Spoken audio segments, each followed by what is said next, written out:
And now it's time for Who's Views Reviews with JT and the Whotastic panel.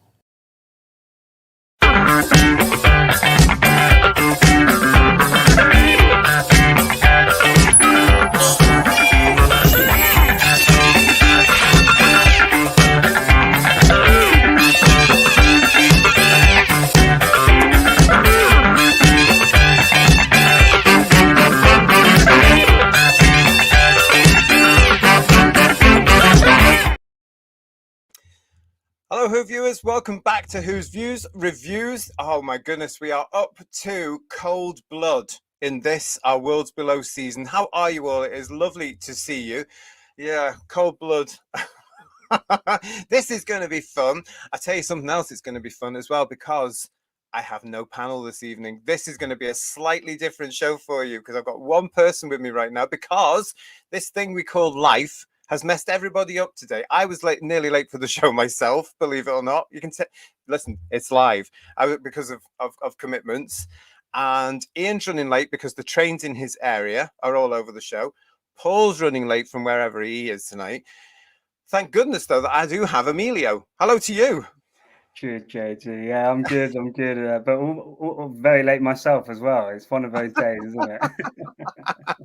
I thought for a minute this is going to be the first one-on-one I was going to have to do with everybody else, but no, I'm glad you're here. That's good. It's good to know. How nice to see you. Yeah. So listen, yes. So this is going to be a slightly different one. I'm afraid, but I'm so glad that Emilio's here. I'm so glad that you guys are all here as well, because we can talk about this. Yeah, I can't believe that we finally got to this episode, Cold Blood. And I have to tell you, Emilio, I had to watch it again tonight just to remind me what happens in this story, and I've forgotten it already. I was watching it as I'm desperately getting ready to get this. So I've gotten it about an hour and a half ago, and I've started. I put it on straight away because I couldn't remember what was going on. What I mean, is this retainable with you? Yeah, it's a bit forgettable, isn't it? Like as an episode. I mean, the ending it's something definitely worth talking about. We'll go into, I'm sure, details of it. Probably the ending, the last 5 minutes are probably the only memorable bits on the episode, from my perspective, anyway. Oh, of course, because it's that arc. You've just reminded me on that arc. Yeah, so we will be coming to that, I suppose, because it's part of this whole thing, isn't it? Because it is that season. Let's have a look and see who's in the chat. Let's see who's joining us in the chat tonight. Hello, everybody. It is lovely to see you. Andy Gledhill Models is saying, what happens in this story then? Good question. It's a good question. So Deco24 is saying it's a bit heartless. And Stephen Braddock is saying, I just found this so boring to watch, so I watched Robot straight after it to wake me up. That's an interesting one. That I can remember every atom of that story as well. Listen, I want to say, hope your hand is getting better there, Stephen, because Stephen had an injury on his hand, Emilio. He hurt his hand. But I also want to say huge hello, Who's Views hello to Stephen's pal, Nick King down there in Kent. Hello, Nick. Nice to see you. Now, Nick's had some news recently as well, so they are watching a lot of Doctor Who at the moment as well. So Nick, I just want to send all the best to you, mate.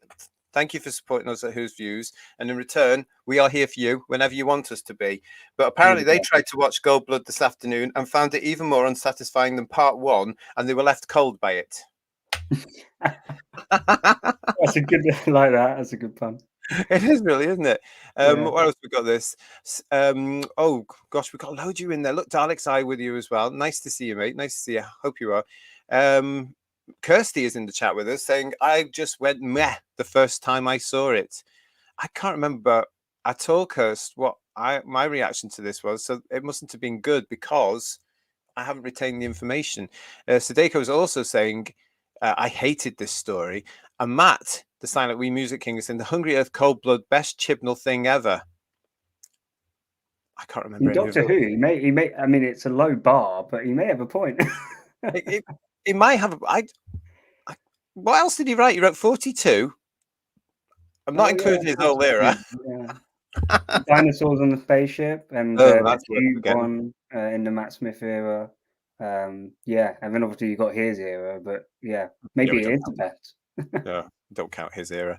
Hello, Michael. Nice to see you. And the Legion of James saying, "Well, I watched, I suffered, I survived. Good evening, all." Wait, but were you scarred for life though? The Legion of James. I don't know. John's with us as well, and so is Lex Kane saying the underground set had Journey to the Center of the Earth type of look. A lot of it, of course, was blue screen. And didn't they go filming it somewhere as well? Didn't they film it at the same place they filmed the Waters of Mars? I think you're right. Yeah, I think I remember reading about that. Yeah, You can kind of tell though a little bit. Yeah. yeah, yeah. You can. It gets a bit. It does get a bit sort of. I don't know, Yeah. samey, doesn't it? Or really? Yeah, I don't know. So let's get on with this then, everybody, shall we? We'll move on with this because this is part 2. First broadcast on BBC One, 29th of May 2010. All the details running there for you. But yeah, why they didn't call it the Hungry Earth Part 2? Why they were carrying on this RTD thing of basically saying, oh, I think it should be a different story title every week because it might confuse the public. I don't know. I just don't understand it. But why wasn't it just the Hungry Earth Part 2? Yeah.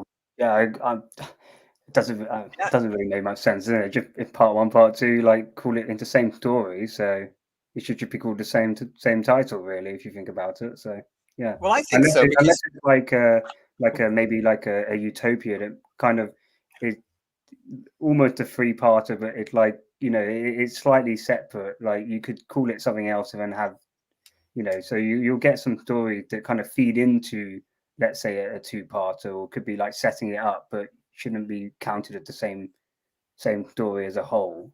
So yeah, I don't mind if it's called different in those scenarios, but yeah, I agree it should just be called the same thing. I just don't understand it. I mean, apparently, I remember years ago RTD saying that they had the debate. I mentioned it last week's show, and they thought, right, we're going to change each episode title. But if you're coming to this fresh on a Saturday night in 2010, you can clearly see it's a continuation of a story, and they've got that previously thing at the very beginning. So what's the point with it? Do you know what I mean? What is the point in trying to say it's a different? It might look different in the Radio Times, but if somebody tuned in, as they used to do in those days, then they're going to go, oh, I'm not sure about this because I didn't see the first bit. Oh, switch off. I'm going to watch Anton Deck. So yeah, there we go there. But of course, this is part of our Worlds Below series. We have been celebrating the Silurians and Sea Devils over the last few weeks, so we are up to this particular one now, part 2 of the Hungry Earth. I mean, this didn't do particularly well for us last week when we were all here talking about the Hungry Earth.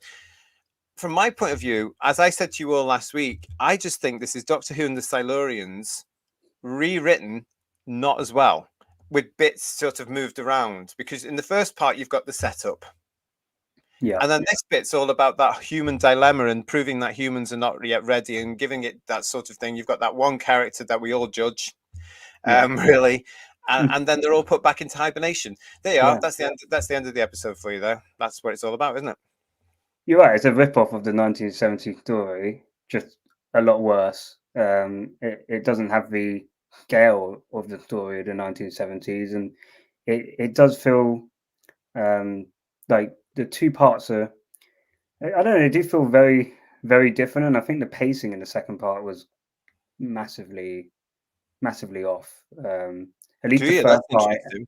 Yeah, I felt the first part had at least a nice build up to them going down to to the center of the earth. So I thought it would pace better. But the second part, I think, is all over the place from a pacing perspective.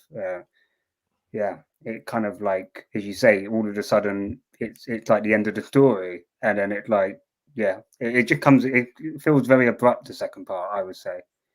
Do you reckon they could have done it all in one episode then, telling this whole big 2 sort of part stories, or do you think it just needed another rewrite there to make the pick up that pacing and make it more urgent or whatever? It's a lot of talk. It's like with a lot of Chibnall stuff. It's like a lot of talking and no action. And you can appreciate a build-up episode, a part 1, in not having so much action, but you definitely need action in the second part. And it just felt more like you were attending a university debate. Humans versus and the Silurians. It didn't feel like there was any real kind of threat or any scale to the story. It just basically fell flat. on it, fell flat on his arse. Basically, that's how I felt about it. Not Yeah, sure about you, JT, but yeah. no, I have to agree because we discussed the Hungry Earth last week. It does sort of set everything up quite nicely, not brilliantly, as we discovered through Scores on the TARDIS Stores, but it sets everything up. And then you come to this one with the expectation, and that's why I'm thinking, right, it's Doctor and the Silurians, but not done as well. It's as though they've looked at that and gone, this is what was in my memory. I'm going to expand it, try and modernize it, try and throw that military thing in really big time. That whole thing with Commander Restak. Yeah. But I do know what you mean. But isn't this the problem of? I don't know. For me, this is one of the problems of modern Doctor Who viewers. They build up for the first part, and then you get a second part, and it just goes. And I don't know. I agree with you. There's something not quite gelling in this episode, isn't there? You kind of felt that if it was done in a classic Who style story, then you could have the kind of debate on what the humans and Solarians would do. You could probably have that over like two parts really, and bring some more kind of element to it. You could have a bit more kind of action happen, maybe a bit more scale. I think getting Unit involved or something in the story to try, because it's very insular, right? And I'm all for insular stories. The good thing about the first part is it had atmosphere at the church. It got dark at night. There was a bit of there was a bit of an atmosphere. Whereas the minute you go down to the ground and they're showing all this CGI stuff, the atmosphere goes. So the only way to kind of bring something to the story is to bring in a Unit as like a part 4 or part 5, and it start. What are you trying to do to me? Suggesting more of this. What are you trying to do to me? Well, look, let's say we were, obviously with Chris Chibnall not writing it, but if it was rewritten by somebody else, you could totally tell this story over like a 6-parter. Yeah, you're talking about a spin-off type thing then, really, aren't you? Because that's the format for those sorts of lovely spin-offs there. But I know what you mean. It needed that. It just gets a little bit sort of boring for me because they stay under the earth for that time, and all that. I don't know. It just sort of like, you can sort of predict what's going to happen because they're in the Silurians city. Yeah. You've got the warrior there. You've got the science officer there. We've been through this road before. So, as Sadeko's saying to us, the problem is it tries to be an overcorrection for Warriors of the Deep with darker lighting, but it just feels like a tick boxing exercise. That's interesting. What's this from Graham? Hello, Graham. Nice to see you. I missed last night's show. How dare you? But probably just as well, as I just know I'd be getting far too involved in buying the B&M models, and right now the Target hardbacks are proving expensive. All right. Well, thank you for that, Graham. That's a plug for our show we did last night for Merchandise Paradise and the latest B&M character options, which was just a geek. Yeah, it was a geek fest for all of us. Well, thank you for that plug, Graham. Appreciate that. Allegiant James, knowing what we know now, Chibnall's hack fingerprints are even more evident this time round, or am I just jaded now? No, obviously I can't comment on that, but this one can because I didn't watch his series. What do you think of what James is telling us there, Emilio? I completely agree with him. If you notice in the first part, countdown clock. Second part, another countdown clock. They were like, we've got, kind of 15 minutes until the drill goes off. He loves countdown clocks. I mean, the guy must have like clocks in his bed, like 20 clocks in his bedroom, and they're always counting down. Because 42, 42? 42. It's one big countdown clock. That whole episode is in which it's a neat idea that it's in real time with the story. But if you start noticing in all of his, Cube, the Q countdown, everything is a bloody countdown clock with that guy. It's so annoying. Really? So once you start seeing, and also the fact that it's more talking than action with stupid exposition, because you have the narrator, the Silurian narrating over the story at the beginning, telling you stuff that you have already seen on screen.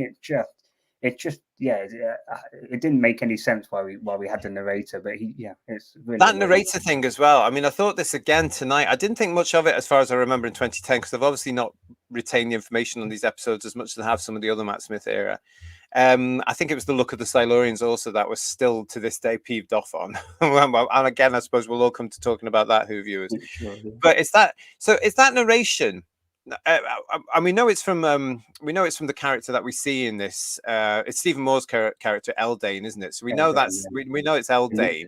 Yeah. But listening to it again for this show, this is Eldane talking at the very beginning. So is this him in 1,000 years after he's woken up again? Because it's all done in retrospect. When would he recorded it? What was he talking about? How did he know about the Doctor's alleged losses? So is this from 1,000 years in the future? What do you think, Who Views? What do you think, Emilio? Is that where that prologue I comes think he from? popped over to the BBC studios. He left and started doing a voice recording. It did feel like it just came out of nowhere. It wasn't needed, but yeah, it's like even practically, it's like, yeah, when and why would he be narrating this? Or it just didn't. Yeah, it doesn't have any logic to it, does it? Really? No. I mean, why put? I mean, I hate these things, everybody. When you get these two passes in Doctor Who, and they put a blooming narration at the beginning of the part two to show what part one was, or recap part one, and to make something mystery, because you had it in what do you have it? And you had it in Doomsday, I think. There, you had it in the End of Time. There might be a couple of other things I've completely forgotten that was in, but it just seems I a little agree. bit Yeah, sort like of. it might work once, but if you do it so many times, like it just over the top. I would say something about the narration. We'll go into the end, but I do think the narration at the end takes away from, let's say, Matt Smith's reaction to seeing the broken piece of the TARDIS. Right? If you have him saying, the Doctor, there's losses to come kind of thing. I just want to see Matt Smith's face. I want complete silence in that moment. You don't need somebody narrating over that scene.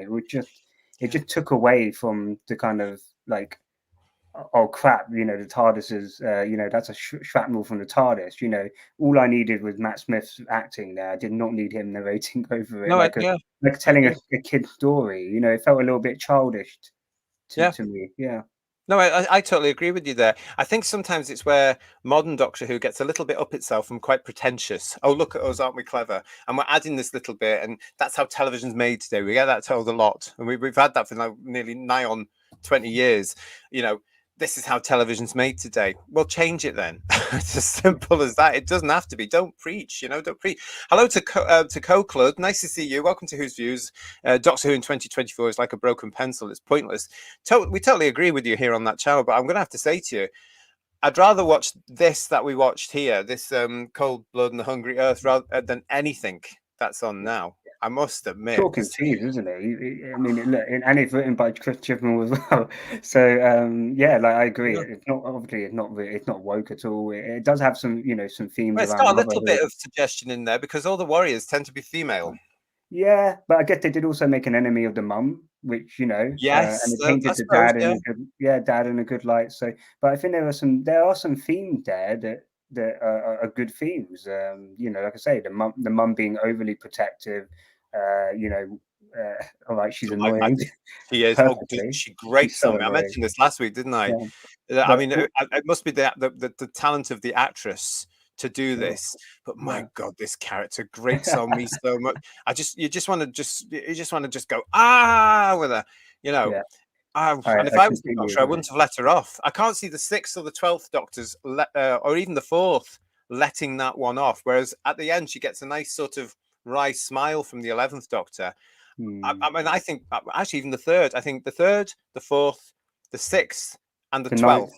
I think the 9th Doctor as well, Christopher Eccleston could have. Yeah, he would have given a good Northern shouting. Yeah, down there at the time as well, he would have done, I suppose, with him, wouldn't he? Because he was quite dobby. Yeah, what else we got here? Hello to Peter Venkman fan site. Stephen again is saying to us here, the Silurians is so much better than this Lizard Marmite story.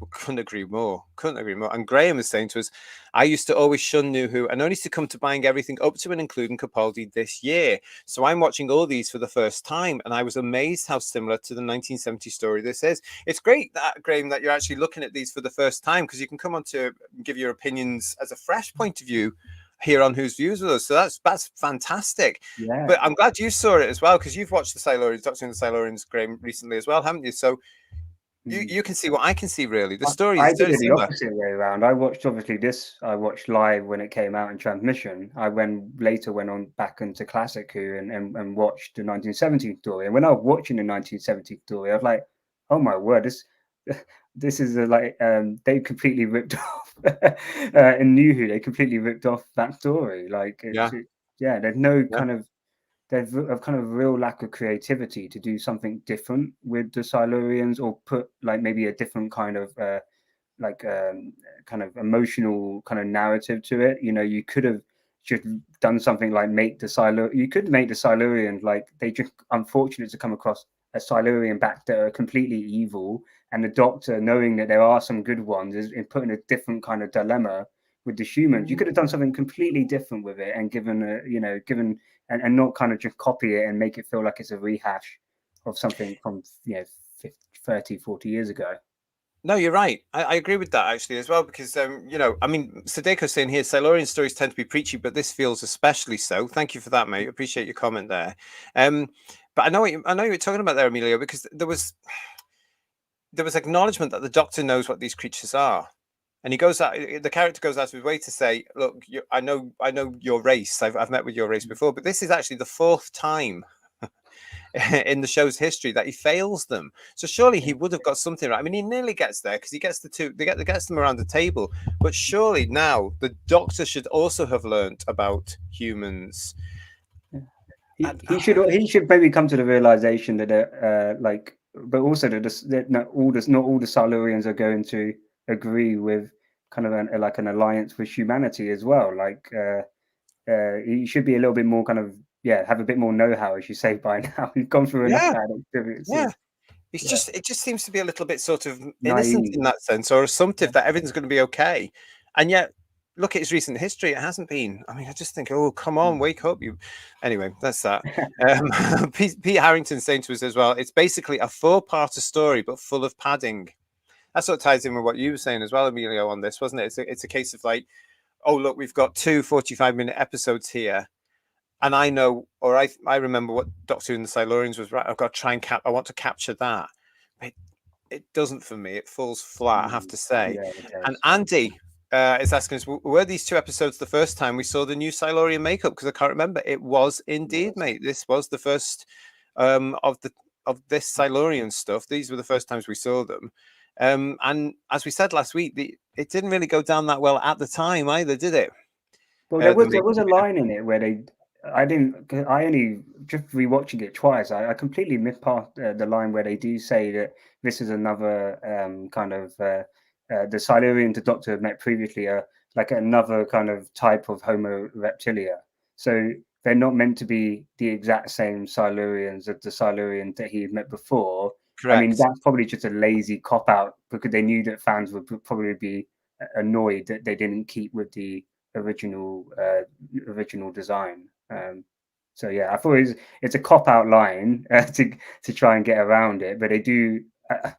I'll give it its due. It at least gave some form of explanation. They didn't just kind of leave it out. Yeah. As much as we hate it, they at least gave a reason for it. Yeah, it is a cop out though, isn't it? Especially as you say here, they knew the fans especially were going to turn around, because we know that, because I'm going to show this again. That's the original look of the what they want, you know, the Silurians. That what was proposed for the look of the Silurians. I think that's glorious. I think it's fantastic, and it was rejected to go for that. Because some bright spark said, "Oh, well, if you do just the latex, you can get all the movement." Oh, please, we don't want movement. We don't want that. We don't want teeth on our lizards. We want monsters. That's what Doctor Who's all about, isn't it? Yeah, but it also helped from a narrative standpoint if they'd gone with that kind of design, because the whole point is that can we see the Silurians and humanity being able to coexist together, and them looking like that makes it, you know, like humans would be less receptive to, you know, just visually, like with prejudices and all of that kind of stuff that goes on, like people being scared, like, you know, they if they look like that, it would add another dimension to the story. But because they look so humanoid, you can't really, like, it just doesn't add anything to it. So whilst it's the original design great, but it also enhances the kind of conflict that going on. So it serves also a narrative purpose, which by changing it and making it look like a human, it loses that from the story. Yeah, well, because they're not human at all. We mentioned this last week. I mean, it's very interesting, isn't it? Because, you know, because this is 2 episodes, we made the decision here on Who's Views Reviews to view them as 2 episodes, so we get that sort of feeling. you know, I had to, as I say, I had to go back very, very quickly and watch this again while I'm quickly eating something to get on the show, because I'd forgotten where it had left off as well in part one, because it was such a weak cliffhanger. And of course, it leaves off with going underground and seeing the Silurian city. Bang! I just think it's a very strange place to leave off and pick it up. It's got no drama in that, has it? I mean, that's not the big. I don't know. Do you know what I mean? Yeah, I think that's where the first part failed. It didn't leave you with any kind of stakes in it really, because like I said, had in the previous live show we did for last week, is had they had left it not knowing whether whether Amy was actually alive or the dad was alive, you would have the emotional stake going underground of like, we need to find out what's happening. But because like we that. already knew as an audience that was fine, and you know it didn't. Yeah, there's no stakes them going down there. And for them to cut it off at that point, it was a bit like stopping it midway through the story, kind of thing. Yeah. I think that's brilliant. I hadn't thought of that. I like that, don't you? Whose views? What Emilio was saying there. It's the fact that was been the good bit where the TV monitor goes off into titles. So they should have moved that up a little bit, shouldn't they? Yeah. The whole dilemma runs around the fact that at this point, the other Silurian has been, Alea, she's been given the old boot there, hasn't she? But I like this from Mudcrab. Let's just say hello to Mudcrab. Hello to you. Good morning. Because Mudcrab is saying, I watched this earlier in the week on a Watch Together stream. It was bad. So bad, I just got up at 4:30 a.m. to rant about it. That is what I call commitment. Good morning, Mudcrab. Everybody say good morning to Mudcrab. It's lovely to see you. Thank you so much. I hope you can have like a nice cup of tea to calm yourself down or something. Where are you, Mudcrab? Remind me where you are. But goodness me, thank you so much for getting up so early to come and chat to us about this. And because it's not the best one, is it really? Yeah, you rant away. You tell us everything you want us to know about it. Thank you very much. And Dalek Eye is saying, at least the anticlimax of this story is not as dreadful as the recent finale or any of the new era. Well, that's a point. I mean, don't forget, Sutek was on the TARDIS, this whole episode. So there you go. Hey to Just Jordan and to your dad as well. Nice to see you. I think these Silurians are far better than the one they show for Christmas. Well, this is the other reason we're doing the Worlds Below season as well, because preempting this nonsense that's coming in December. And we're now, as we're broadcasting live, we are now, of course, in September. So it's not far to go. But this is what they've done now. I mean, this is the first time these Silurians appear, and then suddenly they're around all the time. We even get a Latvian one coming up very soon, in the run, and it's just absolutely nonsensical to me. But I know what you're saying, Just Jordan, but I still do not like them. I look at them and just think lazy, lazy, lazy, compared to my Silurians and Sea Devils, and it seems to have lost more. This is where I think it really starts to go a little bit awry for Doctor Who, because they seem to forget now what Doctor Who's about. It is about lumbering monsters and things that don't look human, and it's not about showing the teeth or anything. I don't know. This is where I think it starts to go a little bit odd. I agree. If in 19 was it 70, 75 or 76, they can create the Zygon costume, and that like looked like a proper like alien being back then, and it's in 2010 they could do a lot better than what they've done. Even if they did have limited budget, they could have done so much better. They haven't got the excuse, right? Because in the 70s they were creating, and 60s they were creating great costumes that you wouldn't be able to tell a human was in it. You really believed that was what it, that was an alien. So yeah, no excuses really, to be honest, on that one. No, I totally agree with you. How are we going to get through this, actually? How are we going to get through this show looking at this one? Ambrose did nothing wrong. Justice for Ambrose, says Mudcrab. Okay, yep. I can't even remember who Ambrose was. And Graham says, I only have New Who a chance this year, despite being a huge fan of the original. I have to say, I've enjoyed the new stuff, but it's not as good as the classic. But that's because I'm 54 now. We're a similar age, mate. We are the same age, Graham. But this one tests me. I've decided now, watching them back for this show. John saying, classic Who I can watch time and time again, but not New Who. You've heard me say before, Who viewers as well, that I reckon that all this stuff will date. If you've watched it for the shows, if and you've looked at all this, do you think that these episodes are dating? Let me know what you think of that. I'd be very interested to hear what you think. And I want to say a huge thank you to Pooh's Lost Eyes for your super chat. This Silurian design is an example of Who falling into the trap of chasing popular appeal and ephemeral trendiness. Ephemeral trendiness. Look at Pooh's Lost Eyes. Ooh, that is lovely. I might just write that down. Might use that somewhere. Sucking up to the status quo instead of relying on the quality of its own invention. Totally agree. I have to say that's beautifully put there. That is fantastic. Yeah, I mean, yeah, you're absolutely right. And they do it today, don't they? They do it more now in that recent nonsense we've just watched. But this is what I'm saying. This is where it comes in. So instead of that beautiful design that somebody who actually looks at Doctor Who and thinks, I'll just evolve this a little bit, this is what they can look like. They've gone and listened to somebody says, oh, but an actor in a prosthetic can be more relatable to the audience because they can move a bit more. And it's not what we want. Doctor Who's famous for its monsters. Give us the monsters. Yeah, I agree. I think the at the start of 2005 when they did bring the Dalek back, the Sontarans, yes, they had modernized in some aspect, but the key, the key design is still there, right? Like it's just slightly tweaked. But yeah, as they've gone on through New Who, they've just reinvented either for the sake of just reinventing because it's just fun to just reinvent it for them. But yeah, or they just like, well, have we seen in the recent time reinventing things because they don't like the fact that it was made in the 1960s or 70s, or it got potentially a political message behind it. So I think those designs were, as you say, made with real love and care, and they stood the test of time. So keep them. Yes, you can slightly edit them a little bit, but you stay respectful to the original design. I think that's the key thing. I agree, especially when it's an iconic one, because we saw this in the first few years of the show's life, didn't we? You had a baddie coming back every year, one of the iconic monsters of Doctor Who coming back every year, and for me, apart from they didn't necessarily all work. For myself, I mean, I thought the look of the Sontarans was.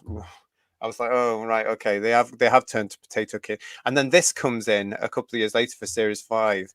And I'm like, what have they done here? We've got a lot of them here. Sheila B in the Devotions is saying to us, they look too human. Thank you again, Pooh's Lost Eyes. They look too human. Yeah, and as we said last week, the teeth there as well, don't they?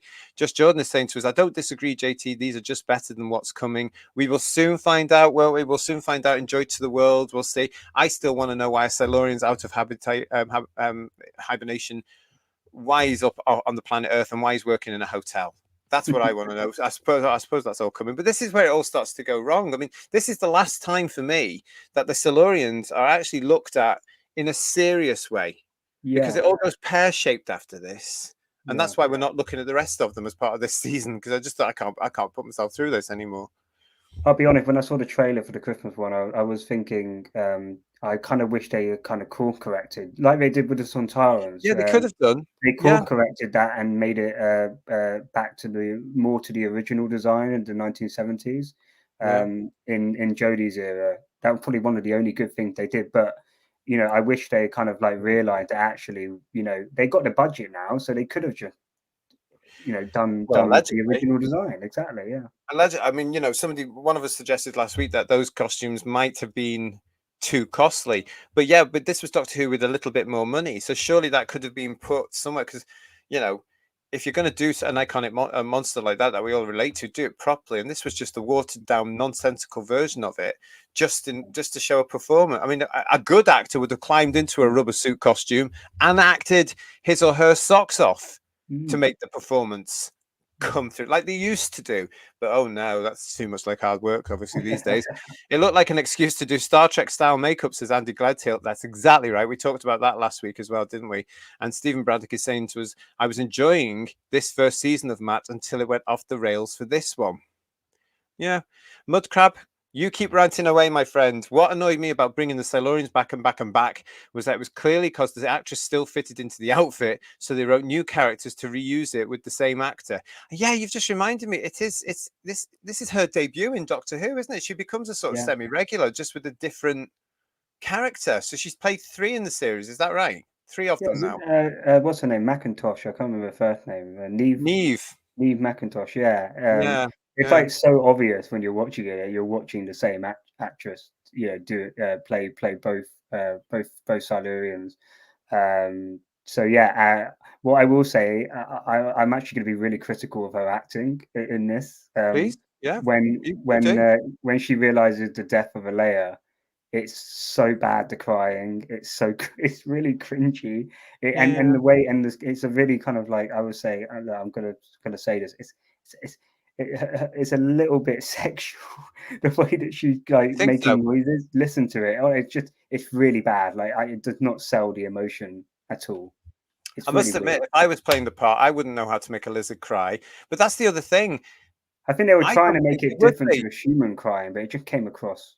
But I don't think the Silurians will. I mean, the Silurians have been through so much in their history.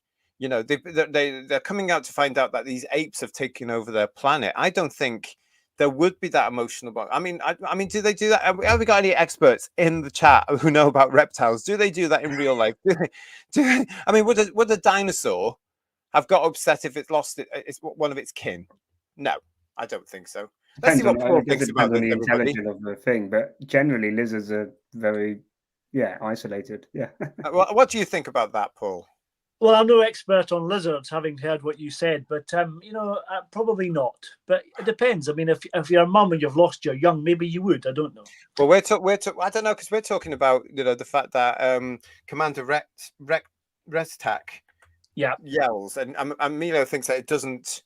The performance there doesn't come through properly, and the noise isn't that good for it. But I'm just thinking, it's a bit weird. Why was it in the script anyway that there should be that again, a human thing? It's supposed to be a Silurian, and in the original story, and even in Warriors of the Deep, they were just stepping over each other. Oh, there's another one gone. Fine, next. Do you know what I mean? They were cannon fodder, weren't they? That was the thing. Yeah. Because we didn't do emotion that much in the original series, quite frankly, because that's not how we did things in Britain by that. Like my dad says Just Jordan, if it ain't broke, don't fix it. They have done that all the time, though, haven't they, sir? I'm with your dad, definitely on that one. Yeah. But New Who has done that so much. It's not broken, but let's fix it anyway. I think I heard Mr. Moffat saying anyway. It's a bit of a myth that there's no emotion in classic Who. I think that's a nonsense anyway. They keep saying there's no emotion in it. There's lots of emotion, Yeah, it's not every week, though. In the right place, though. It's done properly as well, and it's oh god. Anyway, it's more subtle, right? It's not in your face. Yeah, exactly. Yeah, and it's not as if it's going out of its way to try and connect with an audience and make them go, oh, boo-hoo, boo-hoo. Oh, please. I mean, I'm going off on a tangent. I think it would have sold it more if she had, like, you just, again, it's hard with the eyes, but had she just seen the death of Alea, and like you just see bit by bit that pented up kind of anger. You don't need to hear her cry. But like just focus on like the emotion. You don't need to cry to show that you're emotional. You can do it in other ways, whether it's your look, whether it's like your body expression. They could have done it. Crying is such a human. I'm sure it was done as a kind of a drama class exercise of being like an animal and respond like an animal might respond. I think it's probably what you're trying to do with that. You know what I mean? Yeah. But I know what you're saying though. It doesn't really fit with the Silurians really. But she's good at doing aggression though. I think the character's quite aggressive, quite warlike. That's quite a positive thing, I think, in the performance. The thing about this as well is that for this character, Mudcrab, another thing with this episode, what does the Doctor actually do? We'll ask that again in a second. Very little. He turns up, gets captured, gets rescued by Doolittle ex-leader, turning up, shoots his way out and leaves. It's a good point. We will come to that. Let's take Mudcrab's point there in a second. But going back to this Silurian thing, this character, the commander, doesn't actually need any emotion or any event to happen in its life so that she can cause a war. This is a character that wants the war. This is a character that has decided these apes have taken over our planet. That's not on. I sort of still can look at the Silurians' point of view, even in this story, and understand where they're coming from. I'm quite sympathetic to that. But she's definitely out to wage war. She's not going to care. Nobody's going to shift her. So even if the sister hadn't died, she would have carried on. She would have, I mean, they could have brought her back down fit and healthy, and the sister would have joined her, and then it would have been double trouble, everybody. Yeah. You know.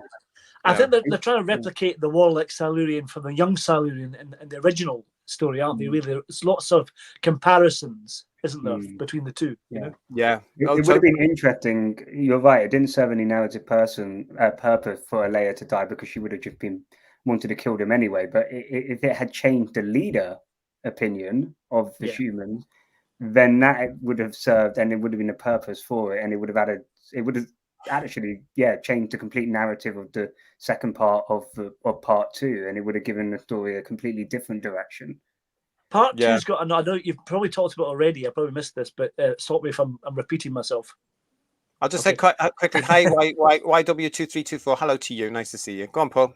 I was going to say, you may have noticed the way that part 2 goes, it starts to become a narration from the Chief Silurian, which is really odd.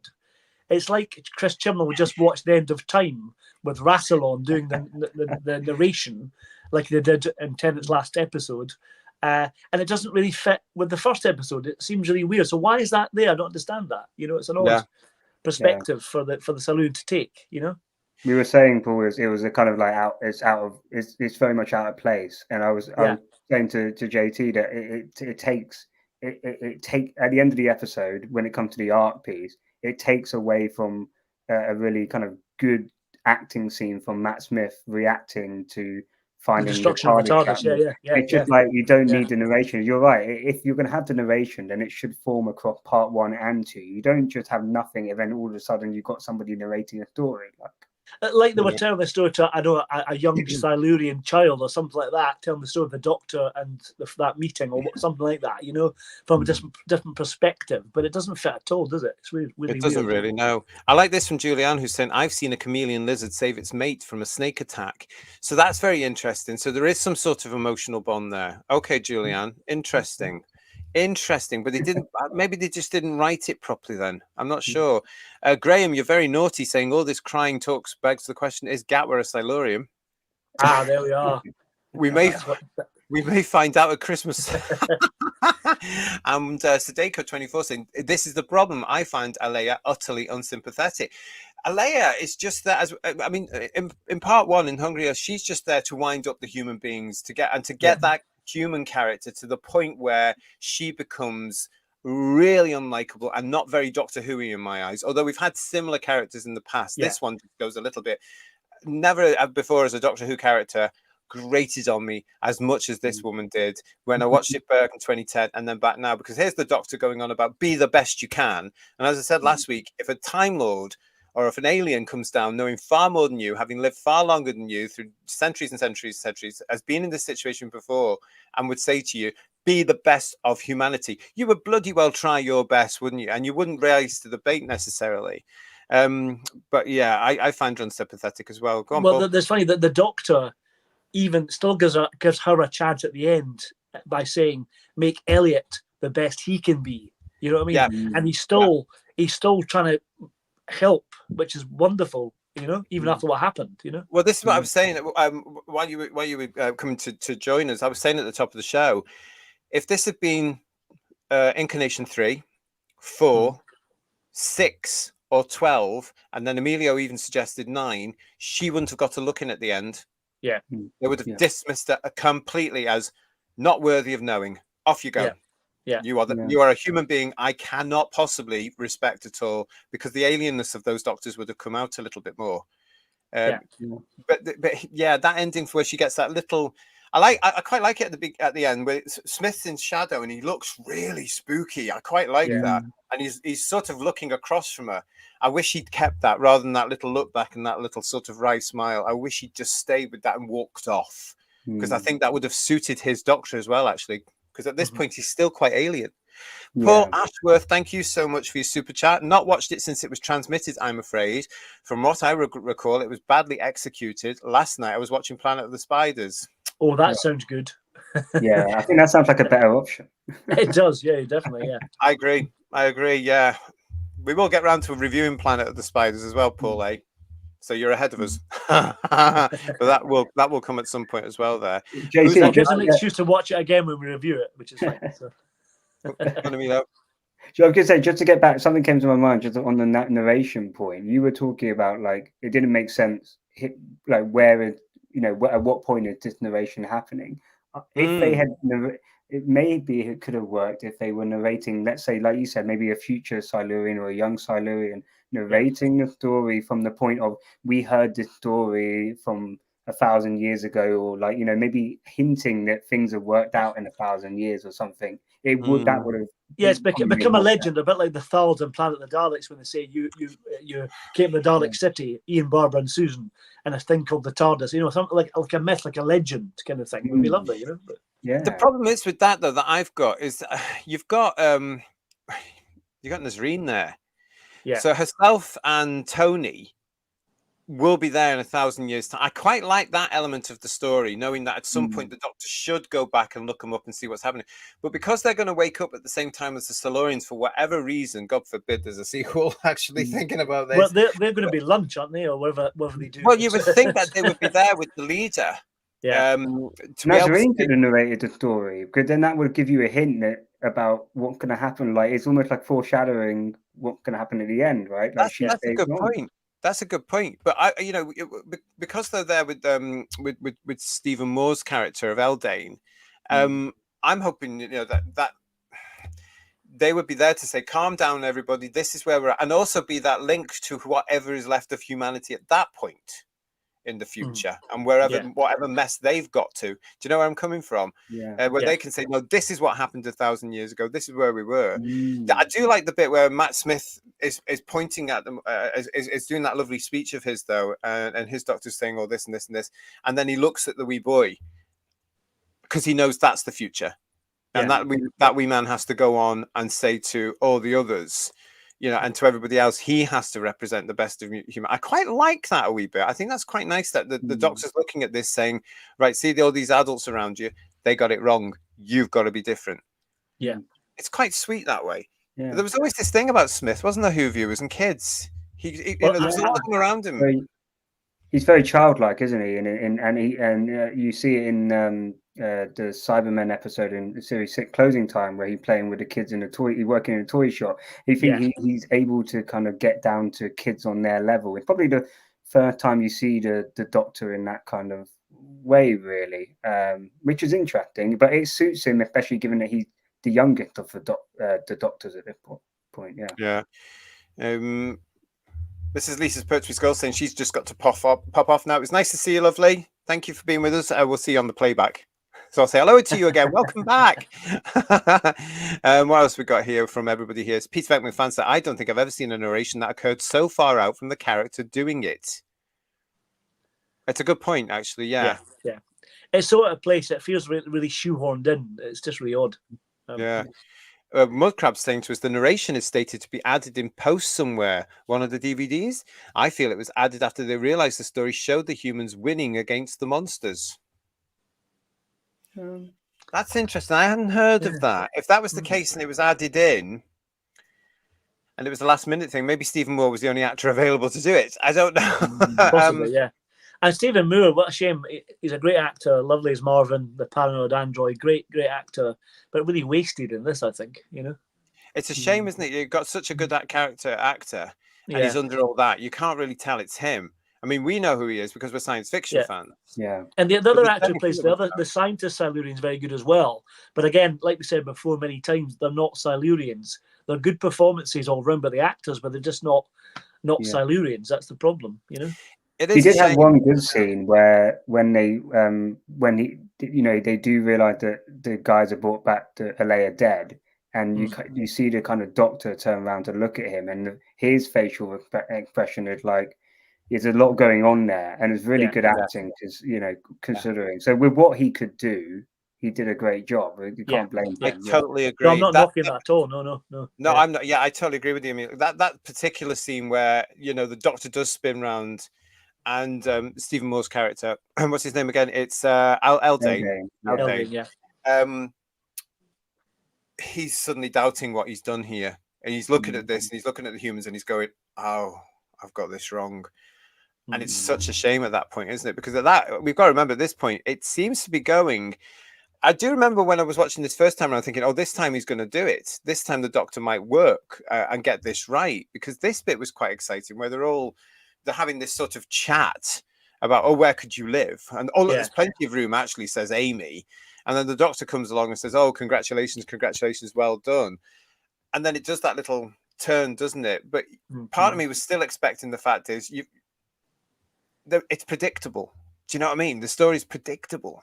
I didn't like I said before, it's whether or not they could actually coexist is the problem. It's getting over that problem. You'd have to really do something afterwards to show them coexisting with mankind. That would be an interesting story to see, but you know.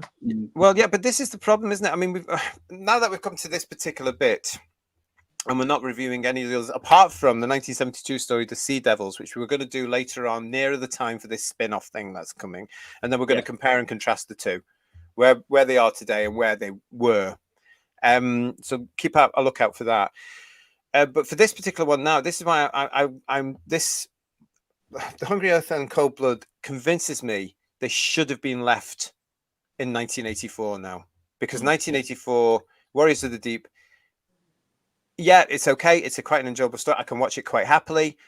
It's set in 2084. I understand all that. But when you then look at the original two, Silurians and the Sea Devils from 1970 and 72, they should have been left there so that we just don't know, because they've ruined them. They've got it wrong each time, in my opinion. You know, the fact that they brought them back and they sent them back to bed.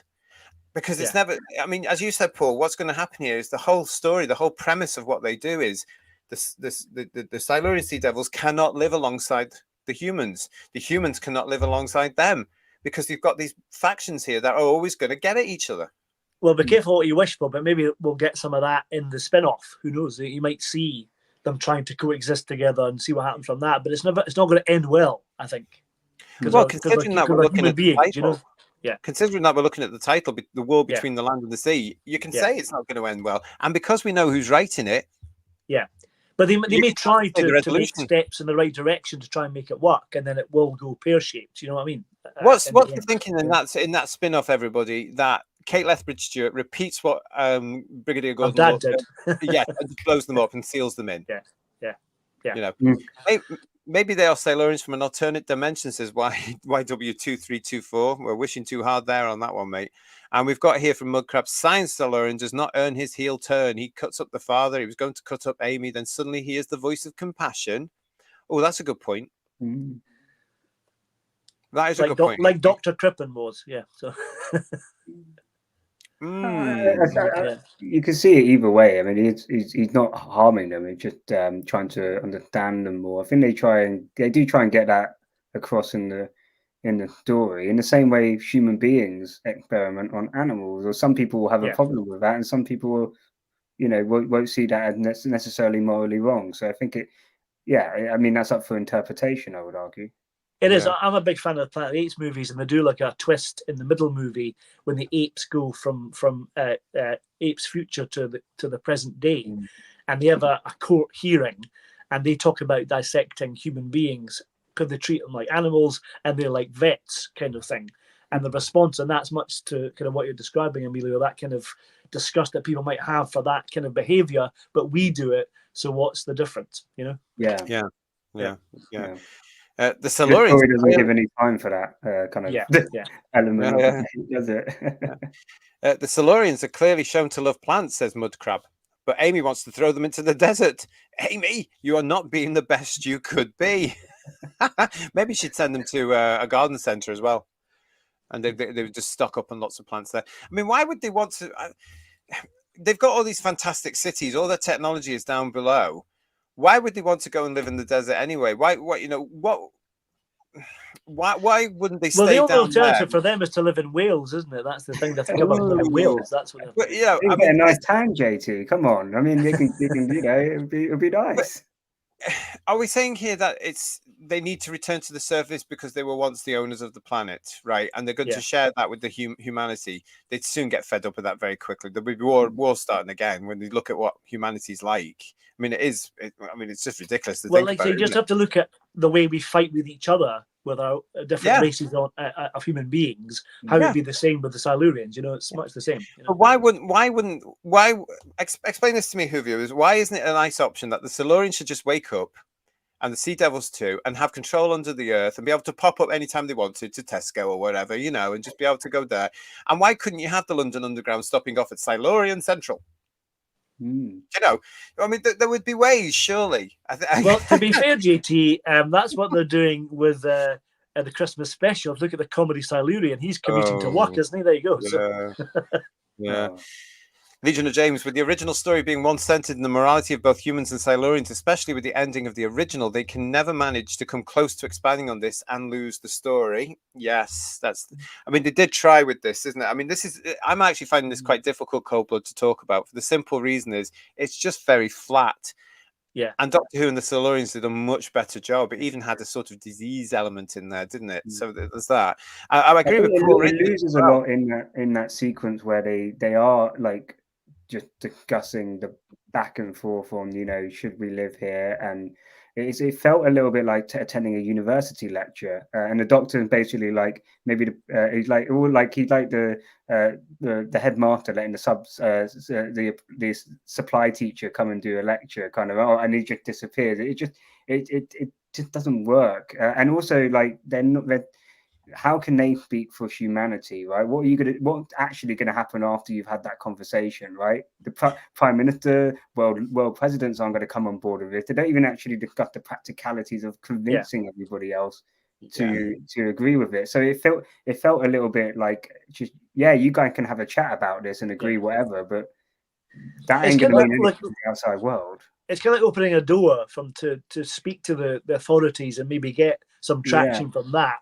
But it's never going to happen, is it? Because they don't discuss it in the episode. There's no conversations on that, so it just feels too insular. It's about the package, though, isn't it? Because even Nazreen sees it when they say we've got technologies and medicines you guys have never even thought of. Yeah. And that's it. That's where she goes, now I'm beginning to see it. So I think they would have to put together a package and a representative, an ambassador, to go to humankind and say, look at this, we can cure this, or we can do this, or we can give you this, or we can, your natural resources, and all this, we can help together, we can save the planet. It's a nice package, but would it have been listened to? I mean, this is how we work as Doctor Who fans, isn't it? We're getting so excited about this sort of stuff. But I do agree with Paul Richards, though. I think the second episode is anti-climactic. I really, really believe that as well. Lex is saying hello to you, Paul. I just bought the original Planet of the Apes movie on Blu-ray. There's the Lex. And hello, Rose. Rose Kirby's back with us. Hi, Rose. How are you? Hope you're very, very well. Hey, good morning, afternoon, and evening, and hello, happy midweek. And to you as well, lovely. Hope you are fine. It's nice to see you. Have you watched Cold Blood recently? And if so, what did you think about it? Pooh's Lost Eyes is also saying to us here, nothing in this can touch the episode 3 cliffhanger in Doctor Who and the Silurians, with Pertwee saying hello and offering his hand as a gesture of friendship to the monster we thought was going to attack him. That's because they had style there, which they couldn't quite recapture in this. No matter how many lovely actors are trying to act their socks off and give you a performance here, which they do, they actually pull it off. It's very watchable, but the script still falls, I think. I think, again, it's still, for me, compared to Silurians, a little bit flippant still. Because I think Karen Gillan's still a bit flippant as Amy, and she's still trying to find her feet a bit in the character, I think.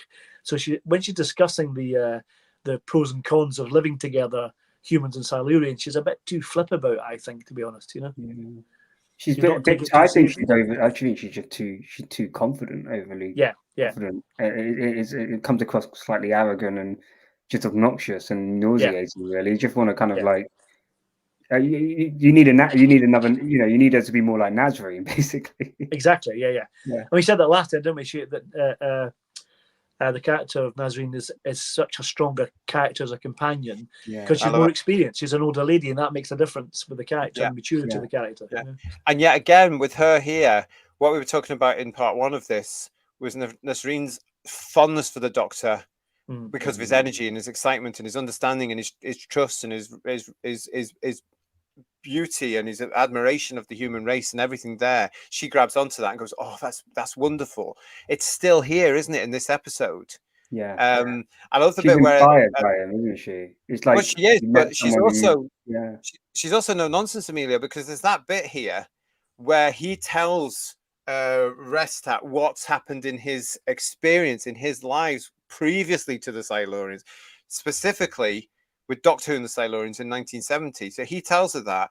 And I love the look that Nasreen gives him, just as if to say, you shouldn't have said that, you know, not yeah, that, you've been that too point. honest, yeah. Yeah, Mhm. I love that look. It's just a case of like, oh, you know, frustration there. I still think that would have been a great relationship. Those two in the Yeah, TARDIS yeah. for a season or two. Wonderful. Mudcrap wants to know, how does the Silurian leadership work anyway? Good question. Military and science have their own caste, but military doesn't respect science even when outranked. It never does with the Silurians, if you remember. And the leader was just the science boss. Yeah, I mean, again, it's actually in the story as well, isn't it? Because of what we've been through before. And it comes at this point where they're going, what they're doing, they're trying to get all the bugs off the Doctor. They're decontaminating him. That's the word. Yeah, and that's a lovely He's moment. crying out. Matt Smith is so good at that. It really is. Yeah, and he's crying out, stop it, stop it. I'm not an ape, I'm not an ape, which I quite like. I'm not an ape. The scientist recognizes that, tries to tell her about it. And it comes out at that bit there, going where he says that beautiful line, oh, there's always a military. Yeah. Yeah. Somehow Matt Smith manages to sum up all the Doctor's history at that point by that one line. Yeah. And it's a facial reaction to it, isn't it? It's like, oh no, I have to deal with this again. Like, oh, can it not be the military? Like, but he sells it even just with his facial expression. So yeah, no, he does a really good job. I must admit, out of everything in it, he's the best thing in both episodes, definitely, without a doubt. 100%. 100%. Yeah. Oh, for Rose then, Rose is with us. Please, can you say which season and episode? My eyes are really messed up at the moment. Of course we can, Rose. We're talking about Cold Blood here from season 5. And as we're saying at the top of the show, I don't know why they just didn't call it The Hungry Earth Part 2. So if this is the first time the Silurians appear in modern Doctor Who. So last week we were talking about The Hungry Earth. Today we're talking about Cold Blood, or we're trying to get through it as best we can for Cold Blood from 2010, Series 5 in 2010. Is that all right, Rose? So yeah, the Silurians' first appearance in modern Who, and as I said, the first this, Paul, I reckon that this was the last time in New Who that they were treated with any sort of respect. Same with the Sontarans in season 4. Yeah, because after this it goes slightly camp and a bit silly and a little bit hokey pokey for me. Well, you've got that stuff in season 6, haven't you, with time going wrong, and I think that Silurian scientist turns up with Winston Churchill and things like that. It's all a bit weird. Yeah. But this is great here. Pooh's Lost Eyes saying Doctor Who and the Silurians was such a severe story, no room for pantomime and flim flam. Yeah, I like that because that's 2 words, pantomime and flim flam. This is what and this 7 episodes and never tires, you know. Yeah, and and yet this episode, as Amelia was saying earlier, is all exposition.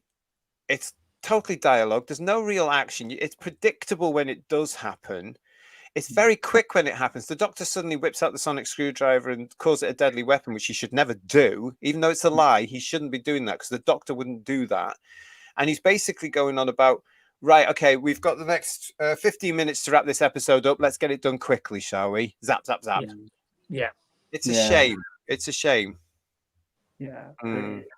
It's lazy, isn't it? I would say it's quite rushed as well. That the suggestion of keeping Grandad and Nasreen's character with the Silurians feels a bit rushed. I know they're decontaminating the base and all that kind of stuff, but it's still a bit rushed, don't you think? It is rushed. There isn't. I get the arc of Nasreen in terms of staying down there from the beginning, and also their relationship together is obviously something that you see it in part 1. So it just feels abrupt, right? Like you can see it works in terms of a narrative sense, but it just comes too quickly. There's no time for kind of breadth, and all of a sudden, the grandson's saying goodbye, but he's not even crying because his granddad now staying. It just felt a little, It's typical in those sort of stories, isn't it? You've got 3 minutes to get to the TARDIS. Yeah. In a sense, it's just a little bit childish at this point in Doctor Who's life. You could get away with it in the 60s. Yeah. But we've all moved on by this particular point. So to try and repeat it at this point, it just seemed a little bit sort of convenient. Oh, they have to go back into hibernation. This is the way the Doctor's going to get rid of them. He knew he could do that at any time. He's not even admitted at this particular point that, again, he's let them down. This is the 4th time he's let down these species. Yeah. Leave them alone, Doctor. Just don't bother with them anymore. Just leave them to it. Just don't get involved, Doc, if you're watching. I agree with what Paul's saying there about the Silurian tongues. They're really Mm. silly and they don't work at all. And No. that looks a really No. cheap effect watching it now 15 years later. You know what I mean? Yes, Incredible, and you know, can but- notice in this episode, don't you? Because you look at that. I mean, they're Yeah. always going on, or not. Some of these alleged fans that we have to put up with are going on about how our Doctor Who, proper Doctor Who, is so dated and it looks cheap and tacky. Have you seen your version recently? In this Yeah. episode, you can see it. Even some of the CGI, like the thing behind us, Mm. isn't brilliant now, and that's the problem. These effects are dating. And this is the other reason Who viewers, I reckon, why the models are coming back now. You know, model ships and model cities and stuff like Yeah. proper Doctor Who used to. I think that's the other reason it's coming back, because at least they look blooming real, because they are. Yeah. Yeah. I think Do you know what I think the passage of time makes everything date. That's inevitable. Of course. But there's levels of Sure. bad effects and good effects, if you know what I mean. Yeah, I think that's why doing more things on location always works better. I think. Yeah. If you do stuff like predominantly more in the studio or relying too much on CGI, it will probably likely date quicker. But if you have it like, you know, on a lot of on location stuff and you're using natural settings, I think it works better. Like the Silurian city, you don't actually really like it. It's like you could just tell that they're walking on a green screen, if that makes sense. So I do think more on location stuff, it ages better. Well, it's funny, we're saying this on Silurians, the original show, that the design they have, the subtle designs they have on the doors, like this Silurian face almost painted on the doors or made on the doors and things like that, looks so much more subtle and world building than this does. You know what I mean? Yes, I do. I really do. I mean, you know, this is a case, as I said last week, is I mean, what they've done here with the city is they've put it in because they know they can do it now with CGI, where it was only hinted at in Doctor Who and the Silurians, and it was sort of, you were aware that there was some sort of Sea Devil city going on in the Sea Devils. Here they can say, oh, we got the technology to rebuild it. Sorry, that's something else. We've got the technology to show them now. We can show this and we're going to show it. Yeah. Yes. And yet now, as I showed in the picture there, you look at it and I don't know. Kirsty's reminding you. Just because you can do it doesn't mean you should. You know, exactly. Let the imaginations run riot on this, really. You know, although I have to say, those corridors and things with all the flashy lights that are commonplace now, they look okay for the time, I guess. But it still reminds me of Mind Warp. Yeah, from 1986. You know, it reminds me of exactly the same thing. It doesn't look as if the technique has moved on at all. Kirsty's saying, yeah, the tongue in a good man goes to war. So I can't remember that. It happens again, does it? Yeah. Oh, yeah, it does. Yeah. Oh, thanks for that, Kirsty. I can't remember it. You see, it's because of this, partly, where Pooh's Lost Eyes is saying Series 5 was rough in the SFX department and Series 6 was an improvement in retrospect. I have to be very honest with you all here. Even though I was sort of liking where Matt Smith was coming from, this is where I started to think these stories are awful. And I was starting to go, ooh. This was where, between 5 and 6, it's around about this time that I'm starting to think, oh, I don't know about these stories. You know what I mean? So I can't remember A Good Man Goes to War. But I agree with what you're saying there, Pooh Lost Eyes, as well. With Series 5 rough in the SFX department, there were a lot that was off. And there were also a lot of continuity mistakes in Series 5. Yeah. I think with HD coming in, I remember definitely like when they were showing, like in Vincent and the Doctor, when it's showing you this kind of sunflowers and the film, like the actual on location stuff with HD look great in season 5, and I still think it stands up today when I watch it. Really? I would agree on on like the actual like kind of CGI, anything CGI or that kind of stuff. Yeah, I completely agree. Series 6 is an upgrade, but I certainly thought when I was watching it live as a teenager that it was definitely a massive jump up from the RTD era, and I think HD did a lot to change that.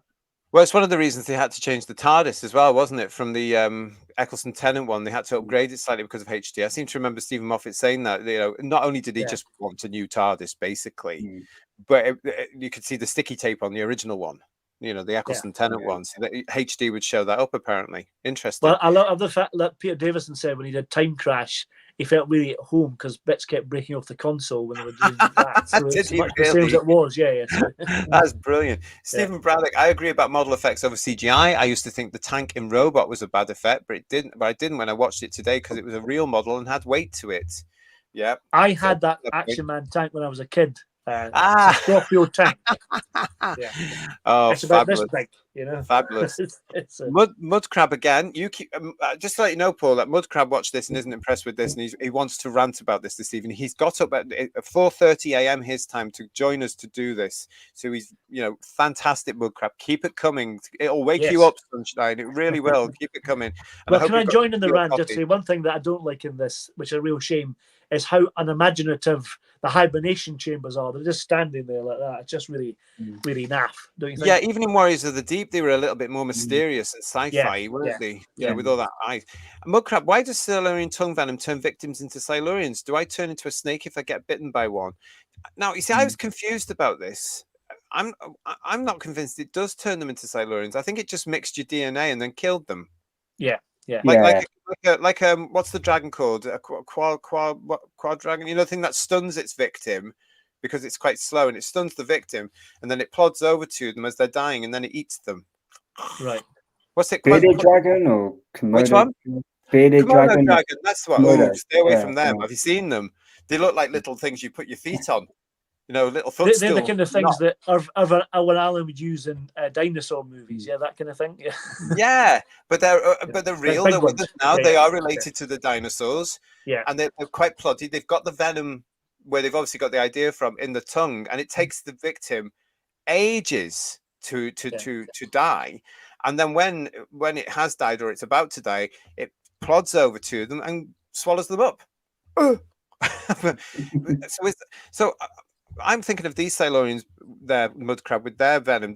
It's because they were talking about sport. They were hunting the apes, the original apes. They were hunting them for sport, and that's come across through fan fiction and the Silurians and all this before, hadn't it? The thing about that is, if they did the original with the eye on the top of the head, they'll use that to hunt their prey, wouldn't they, instead of a tongue? But yeah, and they got human teeth. It's just stupid, isn't it? Like you've got a lizard tongue, but you've got human teeth. We're not gonna. None of us are gonna get past this human teeth thing in these Silurians, are we? Especially as you're pointing out, that the human tongue wouldn't, that lizard tongue wouldn't work with the teeth. Why didn't it have like makeup teeth? Like they were made like fangs or something to make it look more lizard-like rather than human teeth. It doesn't really work, does it? Well, Mudcrab's saying to us here, in Good Man Goes to War, it becomes a stun tongue. Can't remember. If this is its venom, also the tongue became a wink, wink, nudge, nudge thing. Oh, yeah, well, we're not. There was a. That's just vile, though, isn't it, Mudcrab? It's unnecessary. Come on, they shouldn't even be hinting at that. Yeah. Ugh. Paul is saying there, I hate the massive oversized police box design in New Who. I completely agree with Paul. I don't like it. It's huge, but also it looked too It looked too much like a toy. It looks like it's made of wood, which shouldn't make. They keep banging on about this as made of wood. It's not. Not all of it anyway. So let's make it look like a real police box. If we're going to do that, it just looks like a prop. Yeah. Well, yeah. I mean, just do the proper police box. Mike is saying to us here, it's Komodo dragon. Thank you. And Stephen Braddock also saying Komodo dragon, famous for scales stuck on their backs for journey to the center of the earth. Oh, they actually. Oh no! Don't go anywhere near them. They are nasty. And here we go here from Mudcrab. Venom on the Komodo dragons is in the bite. They have horrible mouths, especially when you're about to go in. Ugh. Hell of a long tongue here, says Pete Harrington. Who?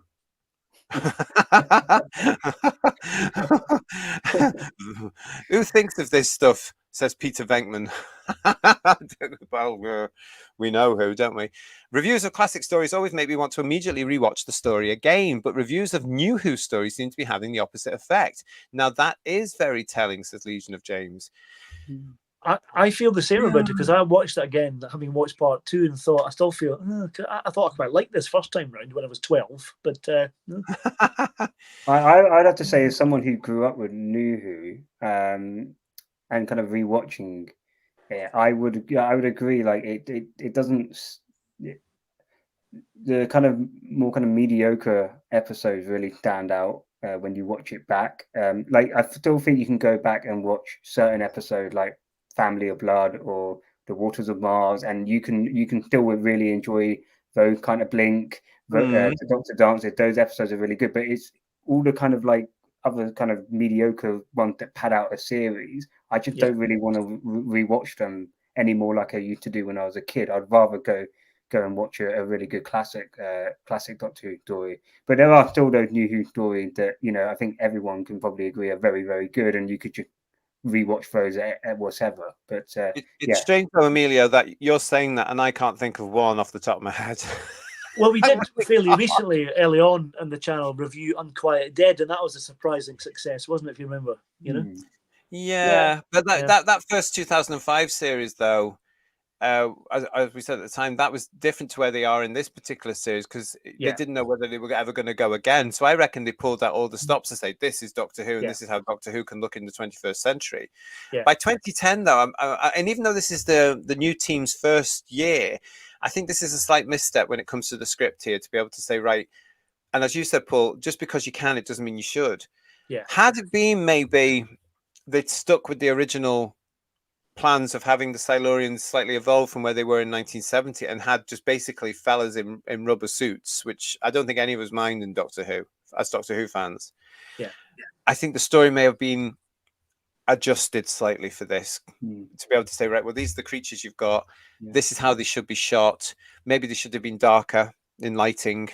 It's just, we're never going to know. It's such a shame, really. Well, the Doctor in the Silurians is dripping with atmosphere. This has none of that at all, and it's such a shame not to have that same creepiness and scariness that had, you know. They could have done that right at the beginning of the episode, Paul, where like when they go down, you don't want a CGI city. Like let them go down and it completely like pitch black, and you know, then all of a sudden you see like, you know, the Silurians, they're kind of like in theta chamber, or you know, and actually just bring a bit of like atmosphere that there was in the first part, in part one with the church and it getting dark at night. Bring that into it, make it creepier. Don't show too much of the Silurian city. Try and keep it as minimal as possible, and bring something. You say in terms of claustrophobia, atmosphere. Bring a bit of tension to the episode. And also change those voices, because here we just have the actors with their voices as Silurians, whereas of course in the original Doctor Who in the Silurians, and even in Warriors of the Deep, even though we're not a fan of that electronicity thing, it was the 80s, everything was more or less electronic then. But you know, it's a case of like, you know, here it's just a human voice again, and therefore making the Silurians more humanoid than they should be. Teeth, the eyes, the voice, the body structure. It's such a wasted opportunity, which we're now stuck with, and it doesn't mean we have to like it. Of course it doesn't, but it's like somebody dressed out to a Halloween party, doesn't it, JT? It's like a costume, But again, as we've all said, this is more Star Trek than Doctor Who, that look. And it would look great in Star Trek, but I don't like it in Doctor Who. Yes, Emilio, it's the vanilla stories that are just meh, where even the lesser classics are still really watchable. It's weird, isn't it, Stephen and Nick and everybody else in the chat?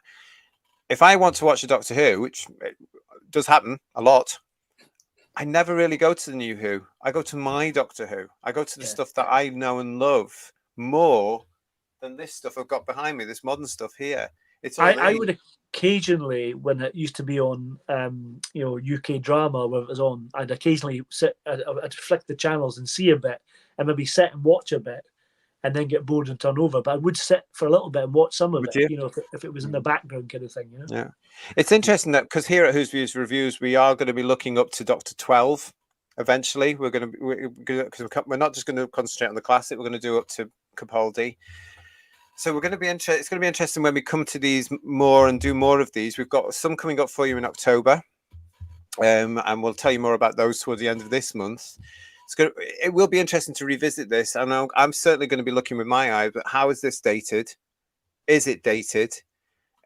Is it something I should be going back to more? Is it not something I should be going back to more? And I'm really, really keen on listening to what you guys are thinking about it, and what you in the chat are all thinking about it as well, Who viewers. It's going to be really, I think, it might be a wake-up call for me. I don't know. Am I alone on this? Cute Pyro is saying hello to us there, guys, and also saying, Did I mention I like snakes? You're going to love when we eventually get to Kinder and Snake Dance, then, aren't you?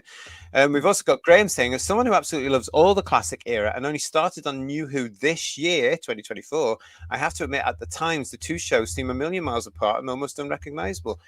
I totally agree. I mean, this was supposed to be what's the word? Continuation. Yeah, continuation of from 1989. 96, really, if you want to include that as well. As it's evolved, it's a completely different show. It's not even the main character anymore. It's not even the Doctor. He's not even a Time Lord anymore. He's not even a he anymore. He can be everything now because the modern world dictates it, and these people running it dictate it. I don't recognize where we are, especially after this year. I just think, what the hell? This isn't Doctor Who. It has nothing recognizable. But at least here in 2010, it was.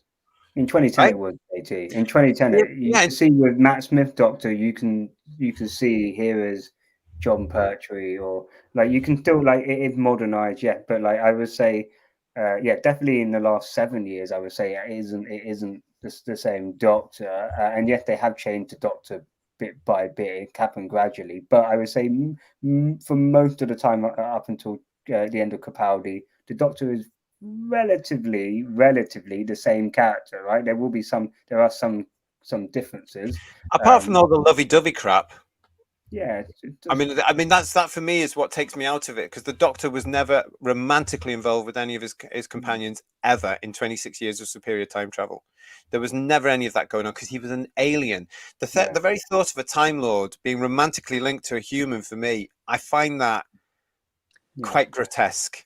I mean, how would that work? As we said before, the bits with Amy throwing herself at Matt Smith are really embarrassing, aren't they? Especially the fact she's engaged to Rory and all that kind of stuff. You know what I mean? Hello to Matty here. Matty, nice to see you. Welcome to Who's Views. I just don't get as invested in the stories and characters in New Who. I'm sort of the same with you, really. Although I do like Eccleston's performance. Tennant, I didn't take to either until the moment he left. I really didn't. I liked season 4. I didn't like season 2 or 3. I didn't take to him. Season 4, I sort of thought, oh, I get you now, and then he left, so I didn't really get to know him properly. Smith, okay. Capaldi, I love because he was more in line with my Doctor. Companion-wise, I can't really remember any of them. Donna and Martha come to mind. Rose, of course, but are they as special to me as Sarah Jane, Joe, Leela, Romana, K9? No. I think the trouble with current or new Who companions, they're all very similar. You know, in classic, you're right. Like Jamie was from 1745, Victoria's from Victorian times, Zoe's from the future, Leela's from another planet, etc. You know, and you have humans amongst that as well, and a robot dog, all that kind of stuff. It's all nice and varied. Whereas they're just all the same. We're a feisty female companion mainly, you know. But I completely agree with you, Paul. I think they're scared. They think they're going to, you know, kind of. Because the companion is meant to be, you know, seeing the world of the Doctor through their eyes as an audience, and they think if you're from Victorian London, I mean, we thought we were getting that with Clara originally. I know that'd be wonderful. And wouldn't it? Finally, they're doing something different with it. But I think actually, like, I would love to have older companions like a Nazarene, or like when they have done it with, you know, Adelaide Brooke in the Water of Mars. Even though she's a one-off, having an older companion.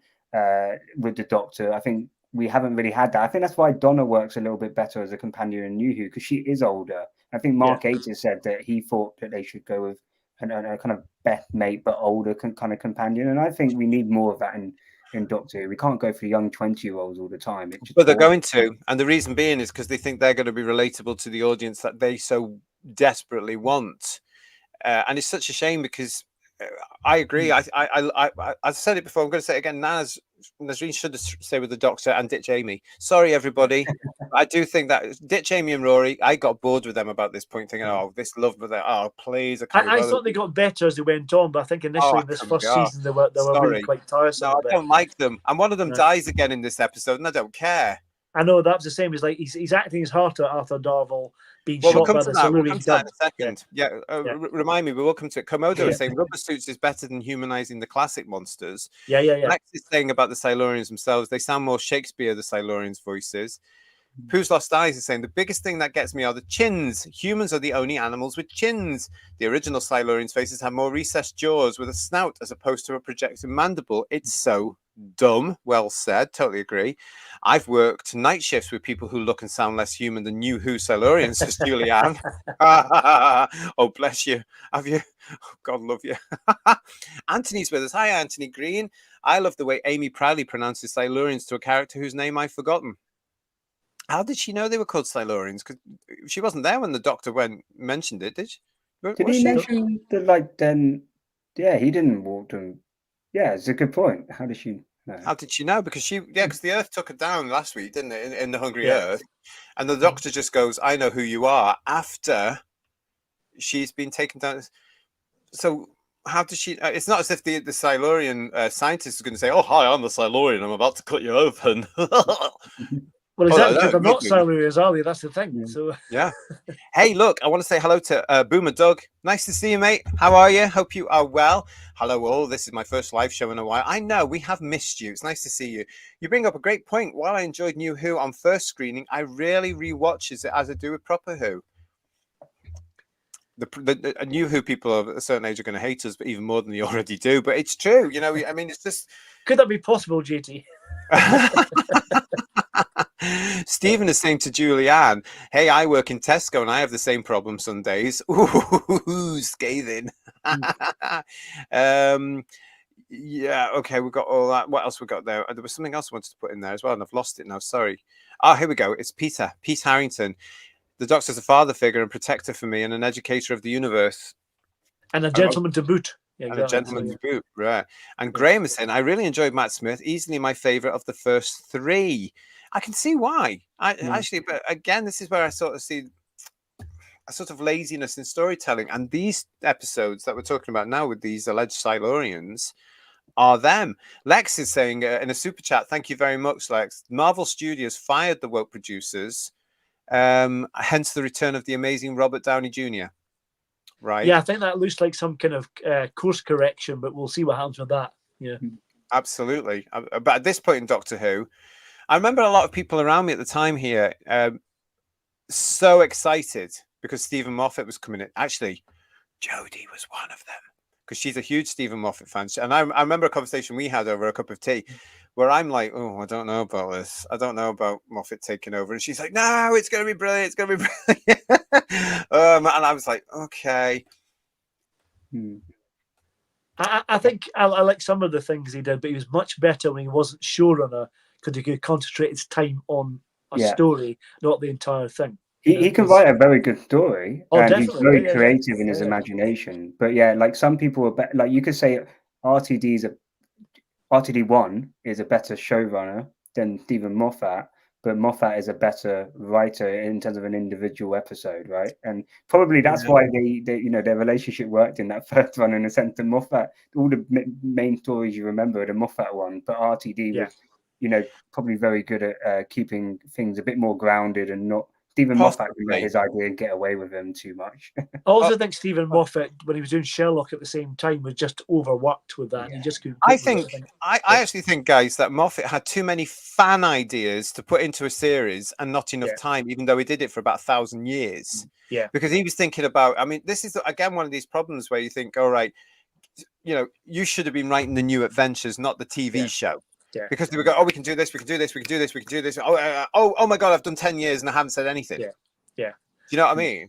And don't get me started on the story arc of the opening of Amy's crack. God's sake, my God. Well, we're going to come to that in a second, actually. Yeah. Anthony Green said, "I drifted away during the Capaldi era, but I am watching them now, and he's now my favorite New Who. Generally, though, I go to classic for my Doctor Who fix." And good morning to Michael. Java Bean Studios with us. Good morning, mate. Amy and Rory were painful. They were for me. It wasn't just that they were painful, it's just that they're forgettable. And I know there's a lot of love for Amy and Rory out there, especially Amy. I don't miss them. Do you know what I mean?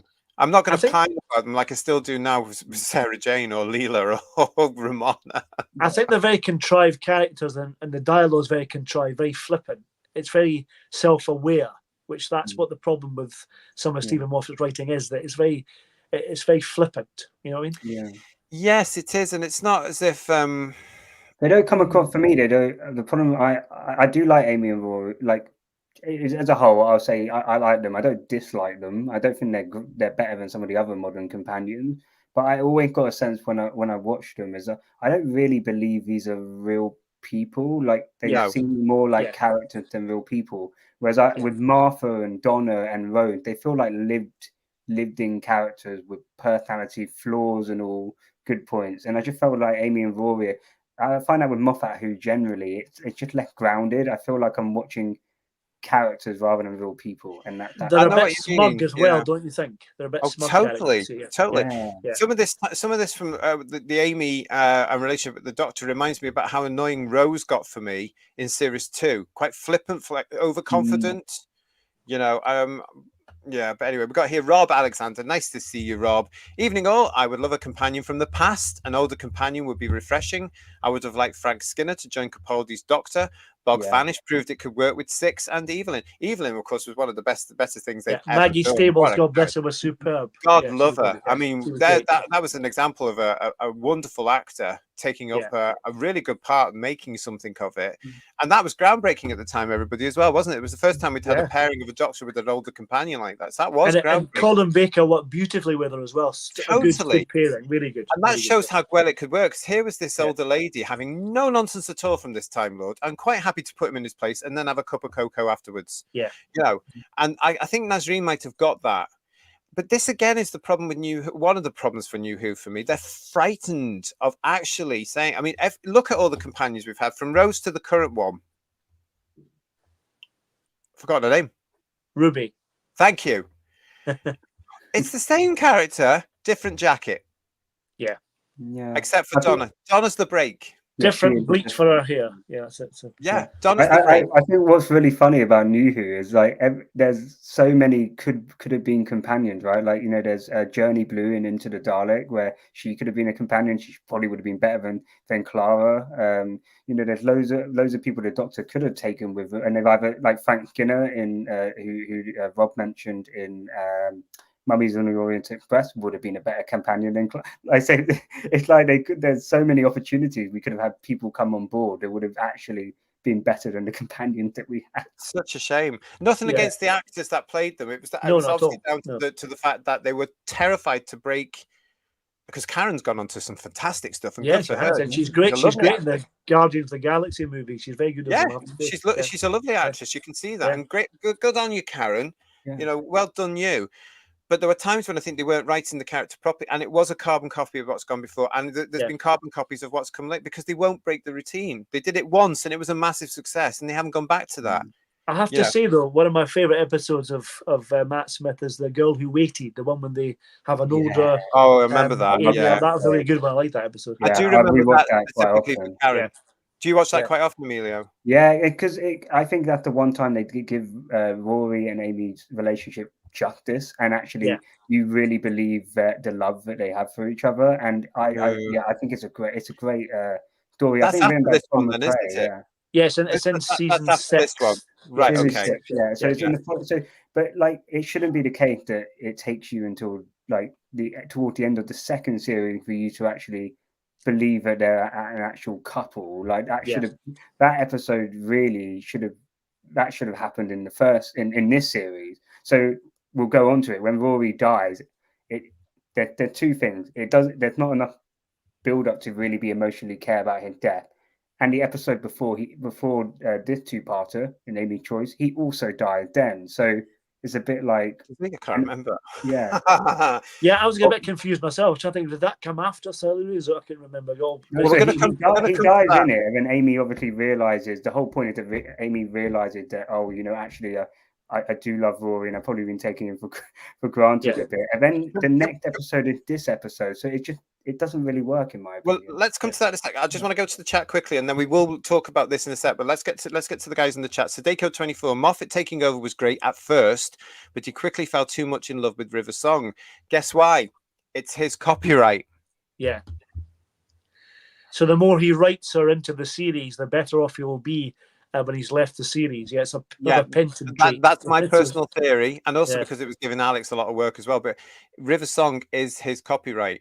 And recently, Russell T Davis has said to fans, River's gone, done, dusted, not coming back. And part of me thinks that's because he wants his copyright characters in there now. You know what I mean? Well, to be honest, and we all know though, whom. We know he's coming back. Captain Jack in original RTD one run was almost a River Song, male version of River Song, and I think Rogue is now a male version of River Song. You know what I mean? So that's what's going to happen. You just know that Rogue's going to come back at some point because it's Russell copyright. No, Java Bean Studios saying every character know they are on a show called Doctor Who. Absolutely. Bill is saying was love for Amy, lust certainly. Yeah, I didn't understand any of that's going on, but then I'm a gay man, so I don't understand any of why that was there.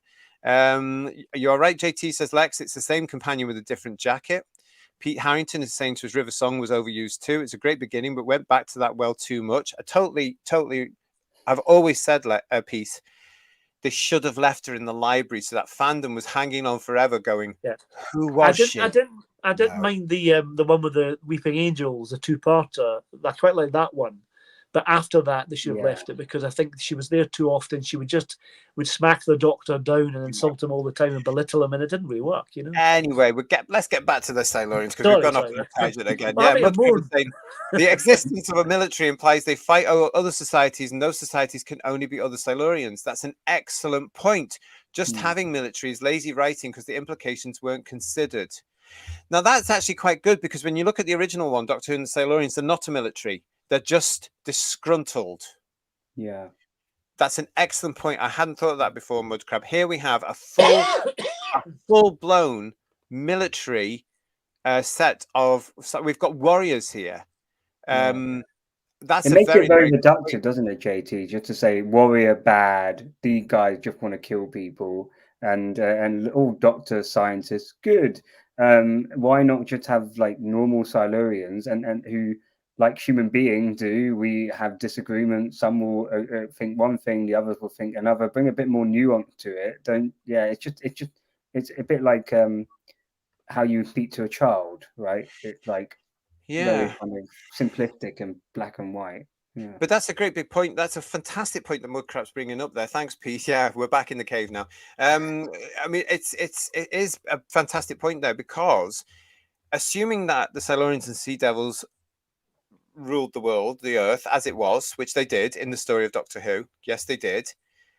And they did get on. They built great civilizations. To say that they're anything other, again, it's a human factor. And that's where the strength of the Silurians and the Sea Devils is, isn't it? It's basically they're not human and they live differently to us. And it shows our flaws as apes that have just got too above our station and we've evolved too much for them. Yeah, I think Mudcrab's absolutely right. What a great point. That's another flaw in this story. Great point. Rose is saying to us, Amy and Rory, the first couple in the TARDIS, got married, wonderful adventures, but tragic end. So let's get into this now, because we've mentioned it before. This has no effect on me whatsoever at all at this point. I remember at the time thinking, oh, not again. Not again. And as you have said, Amelia, and as Paul has said, here he is dying. It's all tied into this thing, the Amy's crackers we're calling it, which doesn't an get unfortunate choice of words, I have to say, but yes. Yeah. But it doesn't get explained for another couple of years, and then it's very sort of casual. I mean, that was because of circumstances we will probably talk about on another show that we know about now, or we can assume we know about. This was the Time Lords coming back to give the Doctor his next cycle of regeneration. But we didn't know about that at the time. We thought it was something far more sinister, didn't we? And more exciting. But here he is. So, I mean, we're talking about this relationship between Amy and what's his name, Rory. She forgets who he is. I mean, I can't remember. Why was I supposed to be shocked at the time? Was I supposed to be shocked now? This is the other problem. If you're going to watch this back, if you're glancing now at something on a repeat channel, one of the digital channels, and you find this now, you're completely lost without seeing the other episodes, aren't you? Well, the bizarre thing about it, in the previous one, Amy's Choice, that was a dream sequence, wasn't it? That he dies in that one. I can't remember. But it was so close together from that one to this one. It seems bizarre that they repeated the same thing in close.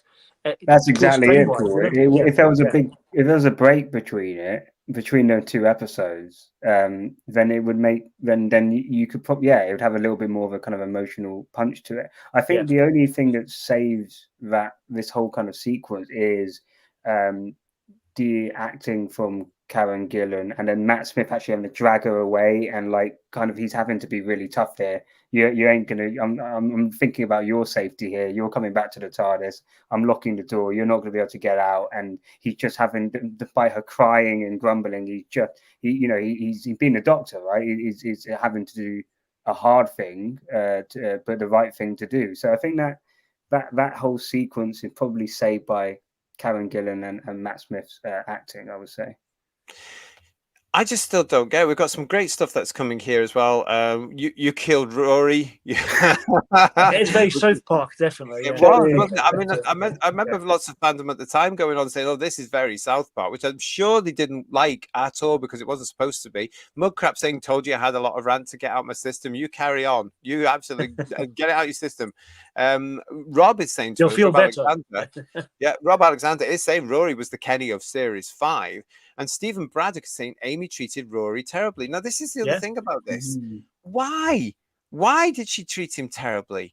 I'm still confused about all this. This is why I don't really gel with these two characters, and why I don't certainly gel in Doctor Who with the female lead, the female companion to the Doctor, always having to have a boyfriend tagging along because they get in the way. We saw it with Clara as well. I think we're about to see it in Series 2 with this new fella that's about to come along that's attached to Ruby. Yeah. Why? It's the soap opera element here. Wasn't it better, Who viewers? I put it to you, when the female meets the Doctor, gets transfixed by the TARDIS and time travel, and then goes off, and off they go and have adventures with monsters. And they weren't whining every 20 minutes about a fella or getting home for a job or anything like this. They just got on with it. I long for the days when in season 1 and 2 with Hartnell that they couldn't get back to their own time because they couldn't control the TARDIS. They got lost in time. Far more interesting. You know? I think like with Joe Grant, right? It's like you can have them meet somebody and that be the reason why they leave. I think it works for, they've not ignored the fact that companion can have a romantic relationship, but it is really about how it's done. I think they got away with it in New Who with Mickey in a sense, because it basically very much said that Rose doesn't really love him, really. That's why like she treats him like crap. So and obviously Mickey had to kind of get his own self-confidence and self-independence, and that happens. He has an arc that kind of fits with that. Whereas with Amy and Rory, it's like she's treating him like Rose treated Mickey, but she's marrying him. Like I can understand Rose being the way that she is, and it makes sense with their relationship and how it transpired. But Rory, it's a bit, it's you kind of just feel sorry for the bloke. You're like, get out of that relationship. It's toxic. I don't even feel that. I just feel uncomfortable watching it because you're saying that it's a very toxic relationship, as we call it now. It's very uncomfortable there. It's abuse in a certain way as well. I just don't get it. Any sensible guy would have just gone, and gone, If it had been done the other way, where the fella was treating the female like that, that wouldn't be allowed on television. That wouldn't have been tolerated at all. I just don't understand. And this is what makes them very unlikable for me, these two, because they're more or less together from the first time we meet them in the 11th hour to the time they go. There's not that much time where they're separated. And he just plods on. I just think, well, please, poor old Arthur Darvill giving this. Had they just gone with the fact that, oh, here's the Doctor meeting his female assistant. Imagine if he had met Nazreen first, right? She wouldn't have had any of this nonsense. She wouldn't have been pining for Tony. She would have said, right, come on, then we're off. And you can bring me back when I'm ready. I think having Amy on her own worked in the sense. What was different was that you got the Doctor meeting somebody when they're a child and then becoming almost like the Doctor becoming like a fairy tale hero, which then in Series 6 has some repercussion for Amy in the sense that she thinks that as a child that the Doctor's perfect and always going to save her, but the Doctor kind of had to say, look, I'm not a hero, so there is an arc there. But I think if they just focused on Amy and that kind of relationship with the Doctor and built that up, they could have built it up even better. So in my opinion, Rory was not needed in the series at all. Yeah, I mean, if they were going to bring him into it, they should have waited at least till season 2, to give Amy a chance to establish herself and not have all this a husband baggage, or fiance baggage. Trying to sleep with the doctor. Yeah, exactly. Oh, no, don't. I'm just so uncomfortable, all that modern stuff. Paul Richard is saying Rory came across as a wet drip. And I think that says it all for me on that particular one. Each episode he did. He really, really did. And unfortunately, it's again in this particular one as well. Listen, guys, we're going to be coming up to scores on the TARDIS doors very, very shortly. So if you're in the chat just now, can you start putting your scores out of 10 for Cold Blood into the chat while I get ready to ask these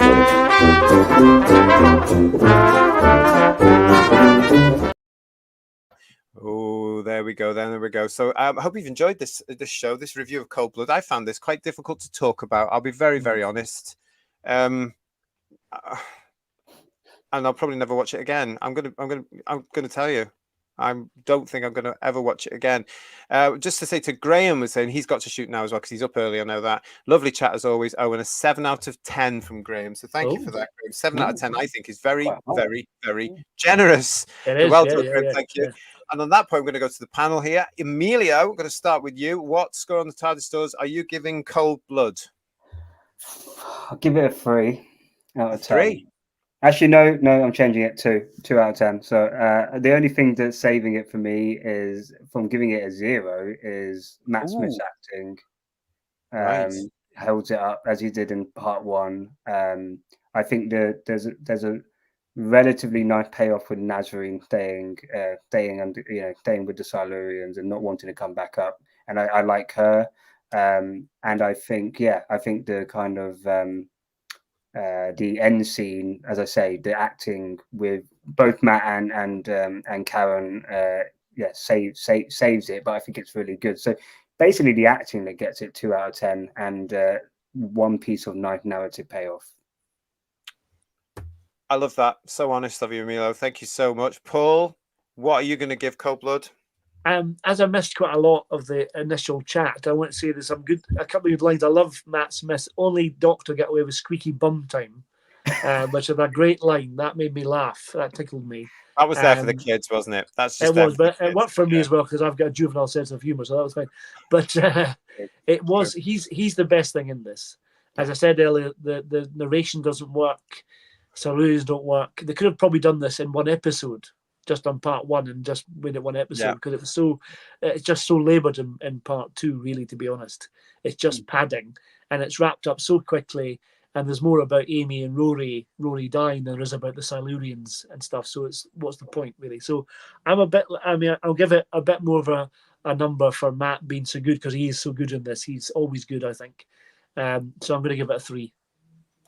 A 3 out of 10. All for Matt as well. So yeah, I'm going to agree with both of you there. What you both said on that one. I don't think I'll ever watch this again. I'm done with it now. That's it. I think that's probably the 3rd time I may have watched it. Two or three times. I think that's enough, quite frankly. I do agree with the fact this is Matt's show. I do see the Doctor and Matt Smith in this episode. Yeah. I love those little elements he puts into it, the little bits of joy, the little bit of improvisation bits he does to make his Doctor memorable. Considering this is his first season as the Doctor after that stint of the fella before him, who I don't like to talk about right now, I think he's made the show his own by this point. And without a doubt, yeah. You have to say who came before you. Who were those 2 blokes before you? No, because this is his. Yeah. However, I don't like this episode. I still don't like the look of the Silurians. I still think it's a rip-off of Doctor Who and the Silurians. Not as well. I'm giving it a 2 out of 10. A 2 out of 10. And that's for Matt. Let's have a look and see what they're saying in the chat. Legion of James, 2 out of 10 as well, Emilio. So we're not alone. Kirsty is giving it a 4. Fantastic. Thanks, Kirst. Pooh's Lost Eyes is saying 4 out of 10. It's not catastrophic, but complete middle of the road. Rob, thank you, Rob. 6 out of 10. Georgia, hello, Georgia. Nice to see you. Thanks for watching and being with us. But she's chiming in here with a 4 out of 10. Brilliant. Thank you for that. Nice to see you. Sean Oliver is also with us. Thank you for watching as well. 6.5. Mud Crab is giving it a 2 out of 10 as well. Julianne, 4 and a meh. It's definitely meh. Yeah. It's definitely a meh. Paul Ashworth is giving it a 4.5. Peace is giving it hard and middling 5 out of 10, maybe 4. Stephen Braddock, not a high score for this one. It's still fresh in my mind, unfortunately. So a 3, but it's only for Matt. That's Can I fine. give Stephen Braddock's Yeti a 10 out of 10? Oh, that's gorgeous. You like can, that. yeah, Steve, you know that. What did Nick give it, Stephen? Do you know what Nick was giving it out of 10? Let me know if you know. Boomer Doug, who's joined us early up in the morning where he is, 4 out of 10. Mudcrap is also saying, thing about the crack and dead Rory is it didn't need to be in the story. It is standalone from everything else. They could have had Rory choke on a chicken bone having lunch for the same result. Again, it's like that thing with the Angel one where there's a completely end of different show that's got nothing to do with the episode here. What was Moffat thinking? Well, obviously he wasn't. Sheila B. and the Devotions, 2 out of 10. Rob Alexander saying, decent acting despite the Chibnall script. It's a bit of a rip-off of Frontios. Love Frontios. 4 out of 10. And Mudcrap is back to say it's a 2 out of 10. Mostly due to Rory's death actually moving the season plot along. The entire Silurian arc could just not happen and changing under the Doctor Who law. I totally agree. 4 out of 10 from Paul Richards. I like Matt, but the Silurians aren't right. Oh, and look, Nathan's with us. Hello, Nathan. Nice to see you. Thank you for watching. 1 out of 10. That's for Matt Smith. I missed most of this, but caught the companion chat. I want to say I would have loved Wilf to be in companion, but I hated Donna. Fair enough. Like Mark, a lot of people, though. A lot of people. John is giving it 4 out of 10. And Sheila B is agreeing with me, saying I won't be watching it again either. Why would you want to? Let's face it. Why would you want to? YW2324, I'm probably going to give it a 7.5. I enjoyed the last one slightly more. I know it's not the best written one, but I still had fun watching it. That's what it's all about. If you were entertained by it, that's the score. Fantastic. Well done. I like that. Isn't that great? Compare it to the latest series, it probably does feel like a 7 out of 10 in comparison, right? Like, considering compare it to the latest series, it's bloody 10 out of 10. I can. Anyway, Peter Venkman fan site saying 4 out of 10. Cut and paste with changes, stands on even on ground and gets sucked under at times. Clever. See what he did there. Well done. Rose is asking us, do you ever wonder what Amy and Rory episodes were written in that way to be like an old couple, even though they were young? I have to be honest, no, I don't wonder about that because I don't wonder about them at all. Sorry, Rose. Forgettable companions for me. I think it would have been more tragic if Rory died in Amy's choice. Actually, it died in Amy's choice, and Amy had realised, oh, it's a bit too late to realise how I took him for granted, and then he came into this episode with that baggage coming into it, and you didn't have the death scene with Rory, but it was about the Silurians, and I just think that could have worked as a better, it would have worked. Or they could have killed him off as a season cliffhanger, and then not brought him back to towards the end of the next season. I mean, if you're going to do things like that, you make it dramatic. You make it have an effect. Lex Kane, to me, Karen Gillan was not very good in this episode. Well, the character wasn't given much to do, let's face it. This part 2 of this story, to me, is the weakest episode of this first season for the 11th Doctor, but I'll give it a 5 out of 10. Fine, fair enough. Cute Pyro, 3 out of 10. 2 points for Matt, 1 point for the I'm not an ape scene. Yeah, where they're trying to, Yeah, his performance is really good when he's in pain. That's really well done. Yeah. Stephen's telling me that shouts at Ambrose, you clearly aren't the best of humanity. I love it when Matt Smith Doctor gets so angry because he's so puppy-like, and when he turns, you're like, oh crap, the Doctor's not happy. Yeah. Stephen's saying to us that his pal Nick gave it a 2 and a meh. He preferred the clam in Genesis. Don't we all? Right too, Nick. Yeah. Absolutely. Sadeko is saying 3 out of 10. The 3 is entirely for Karen Gillan's performance at the end. If you're having fun, says Mudcrap, then you are doing it right when it comes to Doctor Who. Enspiel, hello, nice to see you. I'm going to give it a generous 3 out of 10. Fabulous. Yep. And Boomer Doug's having a laugh with us, saying at least we have Shooty and a new companion to look forward to. I'm joking. We're not laughing. Not funny. Oh no. Season 2. Oh god. Exactly, yeah. Is there any more for any more? Any more scores on the I knew it said scars on the TARDIS. Any more scores on the TARDIS doors for this particular one for Cold Blood, or am I calling it? No, I'm calling it now. Thank you everybody for those scores. Not one of the best then. Not one of the best. Compared to part 1, I think we saw lots more like 6s and 7s for part 1. So you can see there's a massive quality difference between the 2 parts. Yeah, absolutely. Absolutely. Well, there we go. Rose is saying, is this a regular Wednesday evening watch along? Well, it was.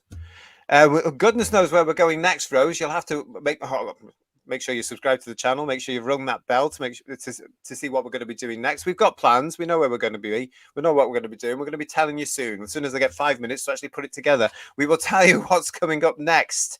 But we've got lots coming up for you through September and into October, including our Halloween 2 season. That's coming up for you through October. We're going to be letting you know what stories we're going to be looking at as part of Halloween. And I tell you right now, it's not just Doctor Who. Yes, we are doing Carry On Screaming in October, and we're going to be doing another Hammer horror show for you as well. That's all coming up for you here on the channel. We've got headlines coming up for you later this week as well, so keep tuned with that and anything else that comes up, and we're going to be doing all that for you as well. So stay with us. Stay with us. We do have, as Enspiel is saying here, compare these scores to the ones we gave Doctor Who and the Silurians. Just goes to show how you can't beat good plotting and excellent characters. Here, Enspiel. That's what I say. We've got I think I gave Silurians 10 out of 10 as far as I remember, but there we go. I think we all did on that one. We'll have to go back and rewatch. We have 2 more Worlds Below stories episodes coming up for you in the future. The next one we're going to be doing is a Sound of Whoosic special, where we're going to be looking at the music of the episodes we've covered. Doctor Who and the Silurians. We're going to be looking at Warriors of the Deep. We're going to be looking for the scores from Murray Gold. And we're also going to be looking at the scores for the Sea Devils. And we will, I'll just say again, because I have had emails, we are going to be looking at the Sea Devils and reviewing that as part of this season, nearer to when we know when the spin-off's coming. And then we'll compare and contrast. So stay with us for all of that. Lots happening here on Who's Views as we move forward. So thank you for that. Thank you for joining us. Yes, Julianne, Frying Tonight is on the way for you. Sheila B and the Devotions is saying, very interesting chat, folks. Wasn't it just? But it was very, very difficult for me to talk about this because I just cannot retain any interest in it. It's just, it's meh. I've just seen Poo Lost Eyes put review Legend of the Sea Devils. I dare you. That's not a dare I want to do. Well, I've seen it. JT hasn't seen it, so I assume you've seen it. Yeah. No, I didn't. I avoided it. Okay. So I'm the only one that's seen it. Me and Ian have seen it. I think. Yeah. And Bedweir's seen it, I think, as well. Yeah. So. Yeah, I've never seen it, and my rule here on Who's Views was because I never bought into it. As a lot of you will know, I never watched one episode of the Chris Chibnall, Jodie Whittaker era. I'm really not inclined to go and do it and support it in any way or shape or form. No, because I just do not agree with a female version of the Doctor. Call me what you like. I don't care. The Doctor is a male. Simple as that. No. So the answer to that, you can dare me all you like. I don't want to. I don't want to. So no, we're not going to do that. But thank you for that suggestion, Pooh's Lost Eyes. So we're not going to look at them. Please. But listen, Emilio, Paul, thank you so much for joining me this evening for this. For now, the last episode of our Worlds Below season, that went really quickly. I hope you enjoyed it all at home as well, as we looked at all these, stories. One was absolutely brilliant, one was actually okay, and one was awful. But stay with us as we move forward all that. So guys, thank you for joining me on the show tonight. You're welcome. And look at this from Legion of James. JT doing a live watching reaction of Legend of the Sea Devils. Priceless, but may get his channel removed. I've never seen it either. Yeah, there'll be a lot of cursing going on, I imagine. Anyway, yeah, we don't want to do it. All right, then. So everybody, listen. Yes, we will be seeing you very shortly here on Who's Views. Thank you so much for all your chat tonight. We'll be letting you know very shortly what stories we're going to be looking at, and what else we've got coming up for you. We've got a couple of specials coming your way. Well, I think they're special anyway. Stay with us until we see you next on the channel. Thanks to Emilio. Thanks to Paul. Thank you to you. Don't forget to subscribe. Don't forget to like. We'll see you again very shortly. Say goodnight, everybody. Good night, everybody. Bye. Bye.